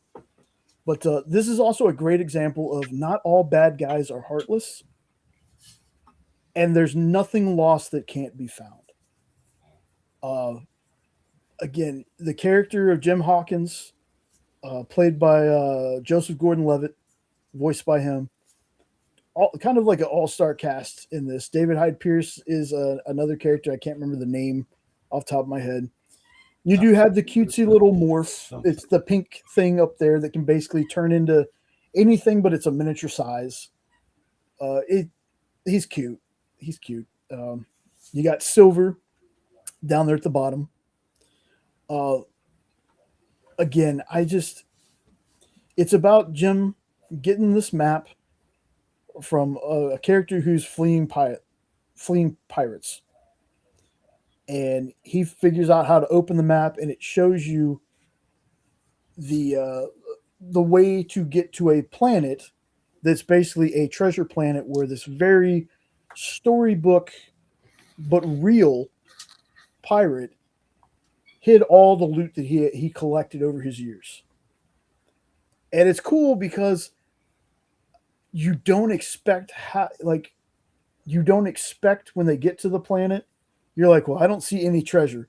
But where the treasure is hidden, to me, it was always like one of the coolest parts, and how this pirate got away undetected, or how he got from one place to another.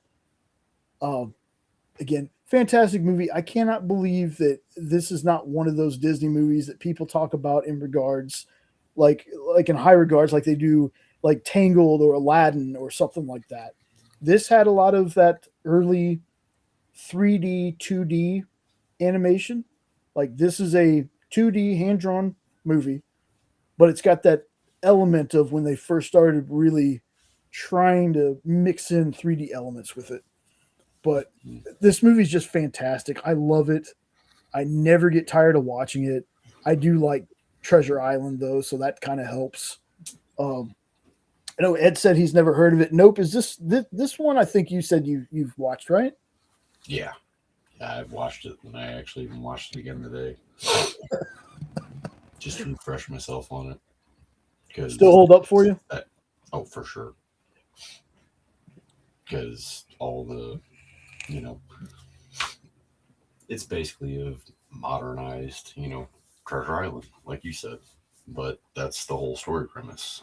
But the animation's spot on, and I really like how they did the blending of the 2D and the 3D. They did it a whole lot better than the Titan movie for sure. Yeah.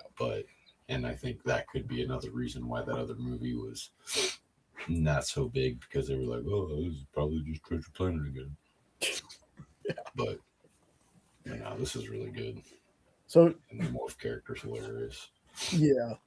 Did you find yourself, because I know I do every time I watch it, you find yourself walking around the house after watching it being like, I'm still here. I touch things and feel like singing that freaking song because it gets stuck in my head every time I watch it. Yeah, none of the songs from this one. Just one of the songs from that Titan movie. It's an Urge song. Yeah. You heard it here first. Nope doesn't like Goo Goo Dolls, folks. I just don't know. I'll second that. The Urge, though, they're a little bit more of a harder band. And they're from St. Louis, so. Gotta represent. I get you. Yep. All right. So we already talked about this one, but we had so many movies, folks. I had not only, the scenes here. What's up? I'll connect though. Mm-hmm. The Titan movie is similar to Treasure Planet in a sense. Oh. If it makes any sense. Interesting. Like you could basically, the skeleton of it is Treasure Planet. Treasure Island, whatever. Has me even more excited to watch it now. Having not seen either, I agree with you. So we already went over this first one. Guys, we had so many movies and stuff today that not only did I have scenes, I ended up having to build a slide deck after. And I love that. I love we have plenty of stuff to talk about because there is no list book, so I don't have a list book tonight. But again, folks, I'll talk about that when we get done. Let's see. So we talked about that one. So tell me about this one, man. I know you've told me about this before, but let me know about this one, Ed. It's one of my favorite Halloween movies. And yes, I said Halloween movies. So what happens is Kevin Costner is in prison, and he breaks out of prison on Halloween night with another guy assistants. They're able to break out of prison, and they're trying to find reliable transportation to get away in. And all the trick-or-treaters are out and this, that, and the other thing. And all that dies down and the streets get quiet, and they find a car that they want. And they go to get the car, and not his buddy, but the guy he escaped with, looks through a window and sees this woman alone with 3 kids giving them breakfast because it's like getting to be close to 5 a.m. So it's getting to be morning time. And he breaks in to the house to have breakfast and to do not so nice things to the woman. And Kevin Costner notices he's missing, and then he hears the hullabaloo in the house, and he goes in there and basically beats the crap out of the guy and says, "We're not here for that." And then the old man neighbor next door walks in with a shotgun. And that's when Kevin Costner is like put between a rock and a hard place. So he grabs the revolver that his buddy had, and he's telling the old man, "You don't want to do this. Back up. We don't want any trouble here. We're just going to leave. We're not going to hurt anybody." And now there's a big ruckus going on outside, and more people are waking up, and people are trying to figure out what's going on. So as they're leaving, his buddy's like, "We need an insurance policy," and he grabs the kid. So he kidnaps the kid. So it's now Kevin Costner and the other villain in a car alone with the kid, and they go on a little adventure. And it's not long before Kevin Costner can't take the other guy anymore, and the other guy is eliminated from the equation, and we'll just leave it at that. So he starts to bond with the boy, and come to find out the boy is a Jehovah's Witness, and he's never been allowed to go to the fair. He's not allowed to go dancing. He's never been trick-or-treating. And Kevin Costner's like, "What the hell do you mean you've never gone trick-or-treating?" And he's like, that's when he tells him it's against my religion. He's like, "What kind of religion is that?" And he says, "Jehovah's Witness." And Kevin Costner's like, "You're shitting me, right?" So on their journey, they stop to get new clothes because the kid was basically in his underwear because he had just got up out of bed. And the kid steals a Casper the Friendly Ghost costume that was on sale because it was the day after Halloween. And another ruckus breaks out because it comes on the news to be on the lookout for a man traveling with a child da da da da da. And the guy that was in charge of the party store they were in, where he stole the costume, overheard it and looked at Kevin Costner, and Kevin Costner looked at him and shook his head like, don't do it. So the guy knows. So after they leave, he, of course, calls the cops. And this is where you find out that they've really formed a bond. The kid was safe in the store, and Kevin Costner was getting ready to leave. And he's like, it's up to you, son. Do you want to go or do you want to stay here? And the kid goes running and dives into the car. And from that point on, him and Kevin Costner have this great little adventure together, and they're having a good old time. And there's one scene where he ties the kid to the roof of the car because he's never been on a roller coaster, and he's driving down back roads, and the kid's just loving it. And he takes the kid trick-or-treating, even though it's after Halloween. And it's just, it's one of those feel-good movies. And Clint Eastwood is the Texas Ranger that is charged with hunting him down. And it becomes, I don't really want to spoil it for people, but it's a 30-year-old movie. But come to find out, Kevin Costner was unlawfully detained and arrested when he was a kid. And the reason that is because his old man used to beat on him and was going to kill him. And Clint Eastwood was the cop.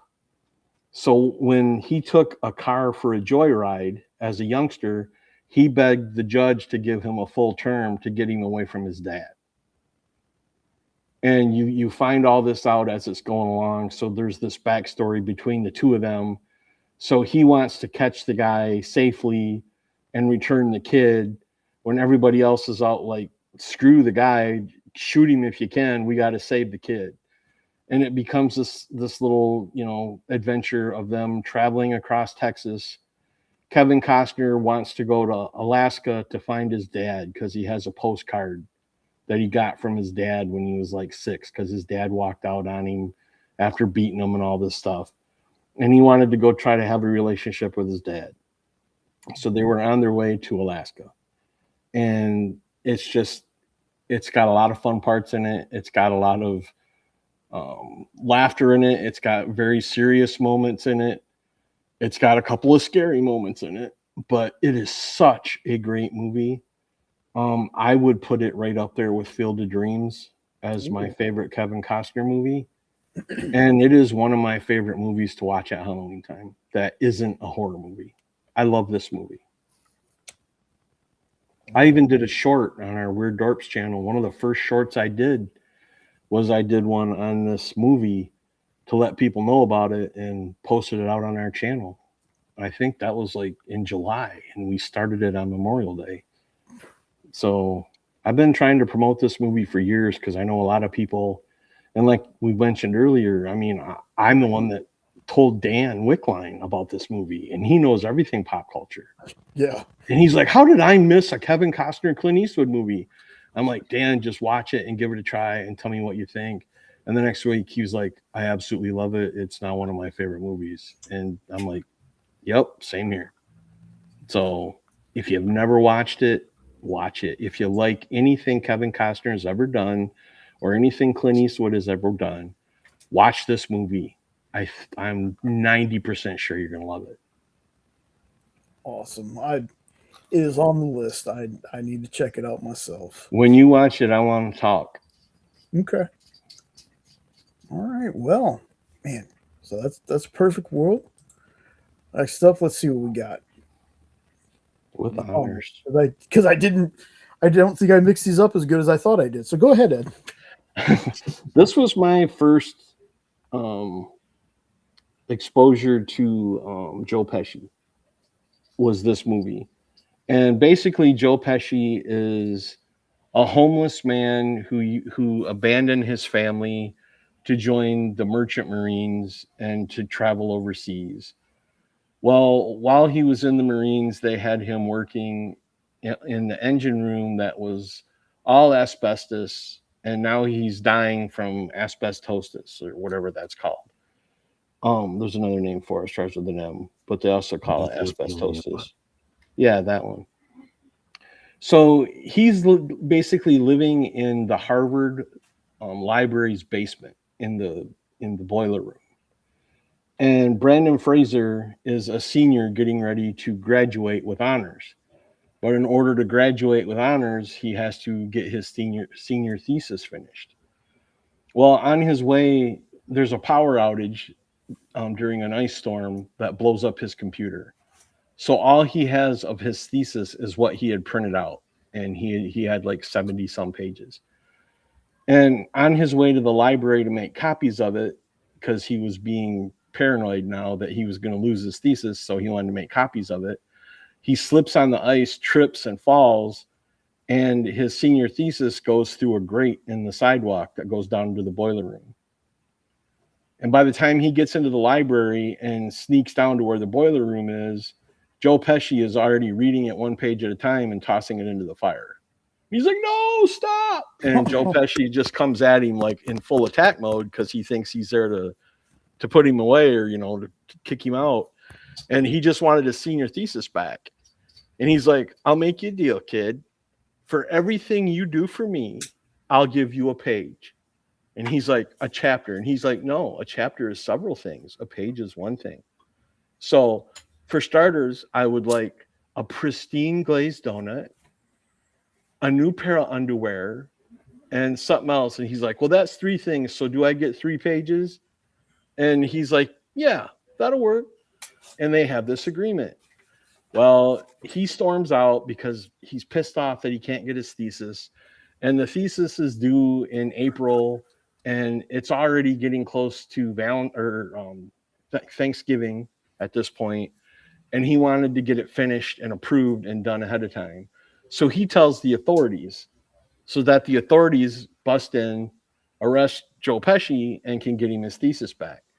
Well, the problem is when they rush in and get Joe Pesci out, his thesis isn't there.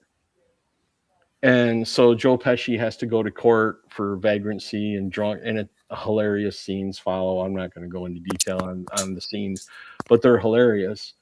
But Brandon Fraser ends up bailing out Joe Pesci because he needs his thesis and he needs to know where it is.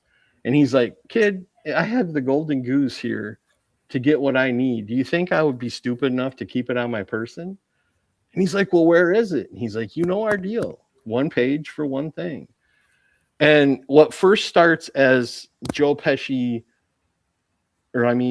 Fraser thinks that all homeless people are just lazy, good for nothing bums. The rest of the people on that cover are Brandon Fraser's roommates at a house that they're renting at Harvard. None of them want him there. They all want him out. None of the parents want him there. They all want him out. But they agree to let him stay in their basement. And he ends up living with them. And as they go along, a friendship is developed, a bond is developed. He gets his own key to the place. He becomes one of them. And then his disease kicks into overtime. And as he's dying upstairs, he said he had one wish, that he wished that he could go and see his son that he had abandoned to join the Merchant Marines. And he asked Brandon Fraser if he would take him to see his son. Well, that next morning is when his senior thesis is due. So he has to choose between graduating with honors or taking Joe Pesci to go meet his son. And I'll leave it at that, not to spoil it, even though I'm sure you know where it goes from there. But the reason why it's called With Honors is because of obituary / goodbye letter that Joe Pesci had written and asked them to read when they buried him. And that's when you find out how the movie name links to everything. Excellent movie. I watch it every year around Thanksgiving, Christmas. There's tons of snow in it. They celebrate Thanksgiving. They have a Christmas together. The one dude with the curly hair that's on that cover is a DJ who has a pet chicken that he uses in his act. Or not. And Joe Pesci didn't know that and decided that would make a great Thanksgiving dinner. So that's one of the funny things that kind of happens. Yeah. So, but it's a great movie. It's a great movie. Yeah, curly hair. I was like, man, that hair on Patrick Dempsey is crazy. I don't know that name. So Have you ever seen any of the Meatballs movies? yeah, Okay, he was in the one where the porn star dies and she's like sent back I never saw to that be one. his. Oh, okay. Well, I mean, you want to talk about somebody having a glow up? Patrick Dempsey in that movie and what he looks like now. Holy crap! Like he was the definition of nerdy kid in that movie. But if you've never seen, I think it's like Meatballs 2 or 3. He's basically a nerdy kid at camp. A porn star dies, and she's in Back to School as one of the professors with the Rodney Dangerfield movie, Mm-hmm. the blonde with the curly hair. Okay. But she's sent back to Earth to be like his guardian angel to, of course, for the 80s, get him laid. So it's just funny seeing him now because I'm like, my goodness, that's the same dude. Yeah, I'll definitely check this out because I 3 of the 5 people on here, I love them in pretty much everything. When it came out, Mm-hmm. it was very popular, and I think they might have even won an Oscar for something. But it came out in like the early 90s, and people in the last 20 years don't know this movie exists again. So that's why I added it, even though it won awards. It wasn't underappreciated then, but a lot of people don't know about it now. Right. And going off of this one, I'm going to say honorable mention, School Ties. Oh, yeah, 100%. Yeah, love that movie too. There's another one where that gal there, I can't read her name or remember her name. Moira Kelly. But she's in a skating movie where she's trying to win an Olympic gold medal and her partner isn't working out. And she ends up getting paired with a retired hockey player that has never figure skated before. And that's a really good movie too, but I can't remember the name of the movie, or else I would tell you. But it's her and DB Sweeney. Who DB is Sweeney plays the hockey player. Oh my goodness. DB Sweeney? Yes, That name doesn't ring a bell. DB Sweeney. Cutting Edge. Yes, that's it. Yep. That's him. Yep. That's another great one that I should have added but didn't think about until now. Yeah. But that's another great movie and a lot of fun to watch. All right, so let me see. Maybe this is one that I actually. No, wow, I didn't mix these up at all. Ed, go for it. Now, hold on. Before you get into this one, though, is this the one where his name is like Grover or Oscar or something, and it's about Homer Hickam? Yeah, rocket It's ships. a true story. Yes. Mm-hmm. Okay. This is a movie about the true story about a group of kids that try to win a science fair to get out of their coal mine town that's dying because the coal mine is dying. So this whole movie is about these kids learning how to build their own rockets and launching them. And Laura Dern is their teacher who helps him get the math books he needs to learn the calculus, to get the equations, to figure out how to make the rockets launch and everything. And then she ends up getting deathly ill in the movie, where everyone thinks she left town because she had a boyfriend. It's really because she was dying in the hospital. And they end up calling Homer and his friends the Rocket Boys, because they would walk 8 miles to this abandoned gravel pit to launch their rockets and try to improve them, because they couldn't do it in town because they might blow something up. Or one of the first things he does is blows up his dad's fence, and that goes over real well. And the dad is the foreman of the mine and expects his boys to follow in his footsteps, but Homer's like, this ain't for me. I don't want anything to do with this. I want to build rockets. Well, his dad has an accident and Homer has to drop out of high school and go work in the mine. But thankfully, he doesn't give up on his dream to build rockets. And this is all based on a true story. And he ended up working for NASA. When they tell you afterwards that he actually did get a job working for NASA. and it tells you what the other Rocket Boys ended up doing with their lives too. But Homer was the only one that actually went to NASA. But it's a great. I remember watching this, but it's very, very vague. And I just want to point out, Sean, I called that. I didn't know it was going to happen that quick, but One Trick Rousey tapped out Gina Carano in 15 seconds. Oh, that's bullshit. It was staged. Was it an armbar, Sean? Can you tell me that much? Was it the armbar? Because if it made Gina tap out, it had to be. What else would it be? It's the only move she has. That's true. And I love Rhonda, but that's usually how she wins. I love Rhonda too, but I wanted Gina to knock her ass out. Yeah. So yeah, like I said, I vaguely remember this movie. I knew he had a not out there name, but a name not as common as it used to be. You know, the only reason I know is because I've watched it at least a dozen times. Homer Hickam. I went and checked the list. The next one is mine finally, so Ed can rest his voice. Whoa, about time, jeez. Wish. Mm-hmm. This is definitely a newer movie, but so underappreciated. I'm pretty sure it was a box office flop.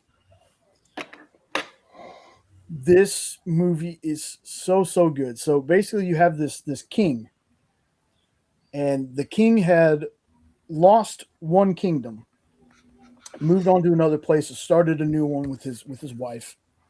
And he has this power where he can grant people's wishes.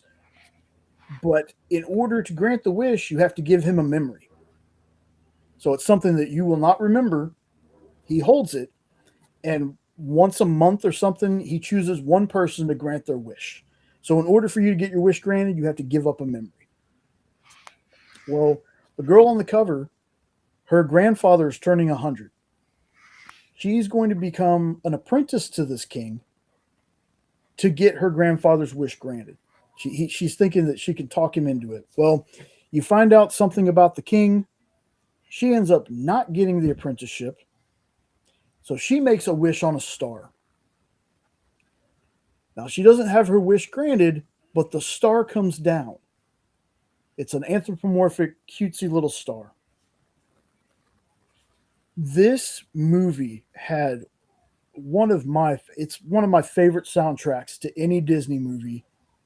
My favorite Disney song of all time is The Light, or the Tangled. It's The Light from Mandy Moore and Zachary Levi. That's my favorite Disney song of all time. This one has a close second when Sean, Jenna, and I watched this movie together. And yes, Sean, to answer your question, this is basically the origin story of Disney movies. You'll be watching this and be like, wait a minute, this happened here. This happened here. It's cool to catch things when you're watching this, but there is a song in this one that when Jenna, Sean, and I heard it, it was the hardest song I've ever heard Disney do. And I mean hard, like, not like it was metal or anything, but it was so good. It was goosebumps the whole time the song was on. It's called Knowing What I Know Now. I was like, that alone should have had this movie win awards. So it's basically, again, when you watch it, you're going to be like, you feel like it's taking from other movies, but that's not what it's doing. It is literally like a Disney movie origin story. It was, again, this flew under so many people's radar. We ended up just wanting to watch something one night, saw this, like, why not? Put it on, loved it. The fact that this is not, again, this is not spoken, it's kind of like Treasure Planet. The fact that this isn't spoken in the same room with Tangled or any of these big Disney cartoons that have come out over the years is criminal. Like, again, I don't want to give too much of this movie away, but it's basically, you can kind of tell by the cover who the bad guy is. I mean, obviously, but it's Chris Pine voicing this king who can grant wishes, but he picks and chooses which ones he grants. And it's one girl's journey to have the memories of her people released after she finds this out. it's fantastic. You got Alan Tudyk as one of the voices. It's literally how Ready Player One is for pop culture. This is what this movie is to Disney movies. So if you're a fan of Disney movies, you need to watch this one, especially the end. There's like a split-second thing that happens where you're like, we had to go back and pause to make sure we saw what we saw. There's so many Easter eggs in this movie. Again, the soundtrack is gorgeous. The one song the hero sings, and they it's weird that they flip the script, because usually for movies it's the bad guy that has like the hard-hitting song and the hero that has like the uplifting song. In this one, the villain has kind of the uplifting song. It's very strange. When you listen to it, you'll kind of figure out what I mean when I say that. But yeah, super underrated movie, folks. If you got some time to waste, if you're a Disney movie fan, I would definitely recommend you check this out. And you can come back and tell me, Jay, this movie was crap, or why is this movie not talked about more? I think that's going to be the reaction. I don't think there's going to be a middle ground here. I think it's going to be. Just remember which movie it showed us that we had not seen, complete having watched all Disney stuff. I can't remember. You're absolutely.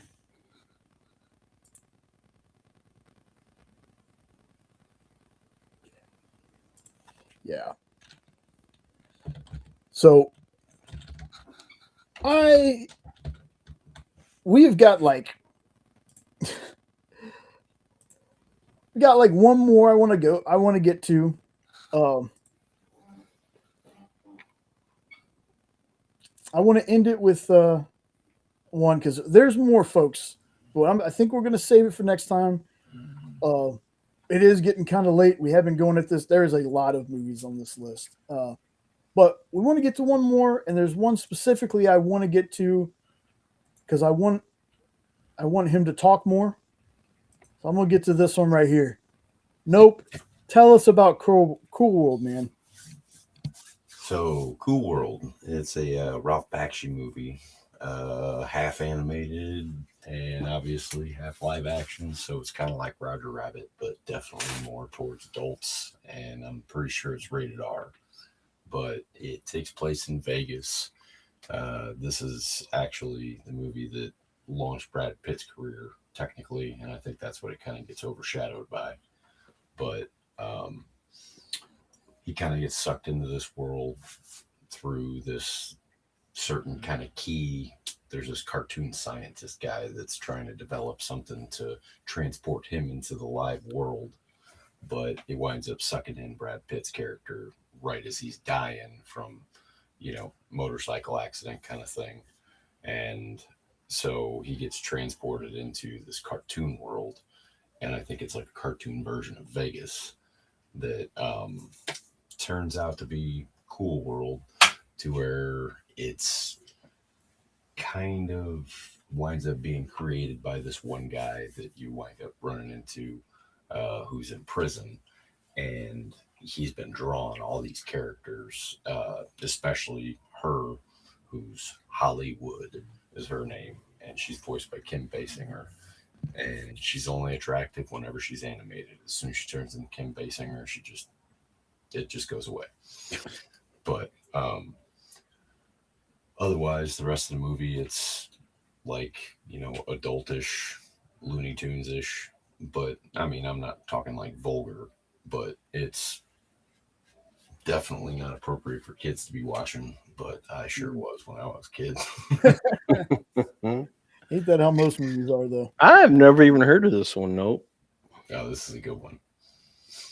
And this is what launched Brad Pitt, huh? Yep. Wow. I had no idea. I honestly didn't know how he ever got famous. I think we're forgetting about a little movie called Cutting Class with Brad Pitt, okay? I've never heard of it. This so. one probably launched his career more than that movie did. I never heard of Cutting Class, so there you go. It's terrible. It's a terrible horror movie, but it's worth a watch just to laugh at it. Well, and you'd probably have to look up the year, because if it came out after 92, then Your argument is null. Ah, the gauntlet has been dropped. But anyways, I think the whole premise to this is you got cartoons trying to make it into the real world and humans trying to make it into the cartoon world because the creator wants to be with her because he created her. That's what got him through prison and all that kind of stuff. But then there's also, just like you got mobs back in the day out in Vegas, they still exist in the cartoon version in 1992 because it starts off in 1945. Brad Pitt gets sucked in, and then we flash forward to 1992 when the prisoner's right in this place. So that's why there's controversy on is he the creator or not. So it's a good movie. Is this the movie that also has Gabriel Byrne in it? He's the Jack or something. Yes, he's the creator. Okay. Yeah, I was trying to remember his name. What was the name of your movie, Jay? Cutting Class. It was 1989. But Nope's right. This one actually launched his career. I was being shitty. Oh, okay. Cutting Class is a horrible movie. But no, this is basically Ralph Bakshi comedy and appropriateness. So if you've ever seen a Ralph Bakshi movie that's like Wizards or Fritz the Cat, Fritz the Cat. Wow. They're not necessarily kids' movies. Awesome. Actually, his first movie was called Less Than Zero and came out in 1987. So, Yeah, but Cutting Class is a terrible movie compared to Less Than Zero. Do you know who he played in Less Than Zero? No. Party goer preppy guy at the fight. Yeah, he doesn't even get a name. His first named film is Stoning in Fulham County. He was Teddy Johnson. 1988. I've never heard of that one either. Cutting Class was the movie I talked about when I watched Curse 2. It had the same girl in it from that movie. It has. I'll tell you one thing about Cutting Class. So at the beginning of the movie, Richard Mole is like a preppy lawyer guy. Is it Richard Mole? I hope I'm talking about the right guy. Hold on. Oh boy. Yes, no, not Richard Mole. What the hell is the guy's name then? It's Richard something. Hold on. Not the guy from Night Court? Not the guy from Night Court. Famous Martin Mole. Martin Mole. Oh yeah. Okay, so Martin Mole, he's hunting. Somebody shoots him with a crossbow. At the beginning of the movie. Throughout the movie, he's still alive. And it's just random scenes of him trying to get back to civilization. But it's a terrible high school slasher movie. Terrible. But you should check it out. So we're gonna leave the movie list there because there's still more.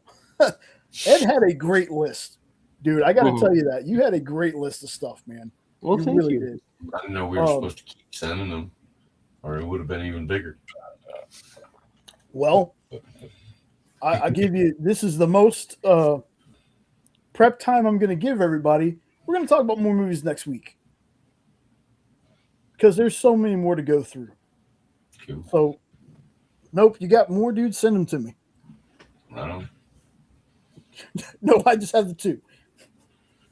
I got a whole list of them, or a whole stack of them right there. I feel like there's a lot of the underappreciated ones. Oh yeah, dude, send them to me. Sean, it was basically movies that either were box office bombs or underappreciated. We talked about a lot of them. There's a lot of them here that. Yeah, box office bombs that became cult classics. Yeah. And even ones that, like, there was one in here that Ed had that won an award, but not many people know about it. Mm-hmm. So we're gonna be doing more of this next week because there's still a bunch of movies I want to get to as well. Like, bunch of cartoon. Like I got a bunch of animated ones that I think people haven't paid attention to. Plus one that went with my Scouts Guide that I usually watch back to back. The Wraith. That's a good one too. I'm going to talk about Scott Pilgrim because that was on my list. I'll talk about it more next week. But that is a movie that we rented from a Redbox. I got 5 minutes into that movie. I was like, when this is over, we're going to Walmart and I'm buying this. So as soon as it was done, we returned it to Redbox. I went into Walmart because Walmart used to be 24 hours. That's how old this is. And I bought it. Like I had to. I was like, I love this movie. And I'll talk about that more next week.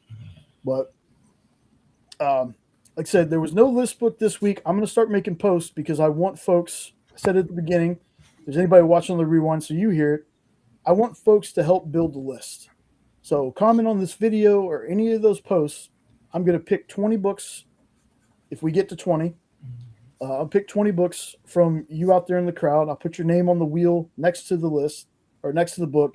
So when you get drawn, people will know who suggested what book. And as always, with the list books, folks, probably be another week or two before we start getting back into it. But if you ever want to read a list book and let me know your thoughts on it, by all means, please do so. Yeah, Sean, write them down, man. Because Superbad is another one. That came out on my birthday one year, I think. And that's what I wanted to do for my birthday. I went to Castle LA, and then I went to go watch Superbad. That'll be You reminded me. Oh, Shaw. You reminded me of Shaw. You reminded me of a trivia question that I heard this week that blew my mind. Who played the voice of the Hulk on the TV show The Hulk? Who played the voice of the Hulk? Of the Hulk. When he was roaring and growling and snarking and all that, it was not Lou Ferrigno. It was Ted Cassidy, Lurch. That blew my mind. Lurch is the voice of the Hulk. I'm like, that one's staying in here for trivias because I didn't know that. Dude, that's a good one. Yeah. He voiced the Hulk. Everybody thought it was Lou Ferrigno, but Lou Ferrigno's voice was too high, and that's what made me laugh, and that's why it's going to stick, because you know my story with him anyway. And it's like, ah! You couldn't even, yeah, bitch. But anyways. Jesus. So yeah, that's what's going on with the list. I want the fans out there to help me pick the next books I'm gonna read for this thing. So it'll probably be another week or two before we get the complete list built. Like I said, I'm gonna make posts. They're gonna go everywhere. I'm gonna have it all a YouTube post, Facebook post, Thread post, Instagram post, everywhere to see if we can get some folks. And of course, you know, Nope and Ed. Ed's already given me one, but Nope and Ed, feel free to throw suggestions out there too. Sean can as well. There's not too much stuff that he's read that I haven't, though, but he has read some stuff I haven't. So he can give me some suggestions. I still haven't read Radiant Black or anything. But, yep. So I'm going to drop you guys out, and I'm going to close up the show. And Melting. See y'all in the back room, guys. Jesus. All right, folks. Wow. Did not know this show was going to go almost 4 hours. I knew there was a lot of stuff to talk about. We still talked about some comics. We still talked about some news. Hopefully there'll be some more news coming out. So yeah, we're gonna do this again next week because there's plenty of other underrated movies out there. So if you're watching on the rewind, thank you. Thanks for being here. Don't forget, like, share, comment, subscribe, all that fun stuff. Should have some videos coming out pretty soon on certain things. I'm going to start up my comics I've read this week or this year so far, little short series I've been doing. Yeah, check me out on The Experience. Make sure you check out Weirdopes. Check the description. Eventually, I'll get around to cleaning it and adding more people you should check out to that, but definitely check out Weirdopes. Check out Henri Compen. Check out Dan Wickline on YouTube. There's so many people, so many great people in the YouTube comic space. I want to shout them all out, but I can't remember everyone. But do me a favor, folks. If you have any idea of things I should read that you want to have put on the list, I will. The list is a big wheel of names. I will save it. Hopefully, do about 15, 20 books. Let me know. Comment on this video or any of the posts I make. I really want to build this list out to at least 20. Still a ton of stuff that I haven't read that I need to read. Stuff I'm in the middle of right now. I'm still reading Irredeemable. I'm still trying to make my way through Invincible. The last really big series I made all the way through was The Boys. So yeah. Sub up to those channels. Check out those channels. Drop your likes. Drop your comments. That's it. That's all I got. I'm running out of steam here, folks. You have a great rest of your weekend. I'll see you on the Experience. If you watch the Experience, check it out. I will be working pretty much every show except for I think one. Still don't know 100%, maybe two. Still don't know 100%, but check me out next week. Come say hi to me in the chat, especially on Thursday. I'll be working all those shows. But until then, see you next time for another Hydra Hangout, 9 Eastern, 8 Central, right here on Hydra Comics. Take care, everyone. See you next time. Later.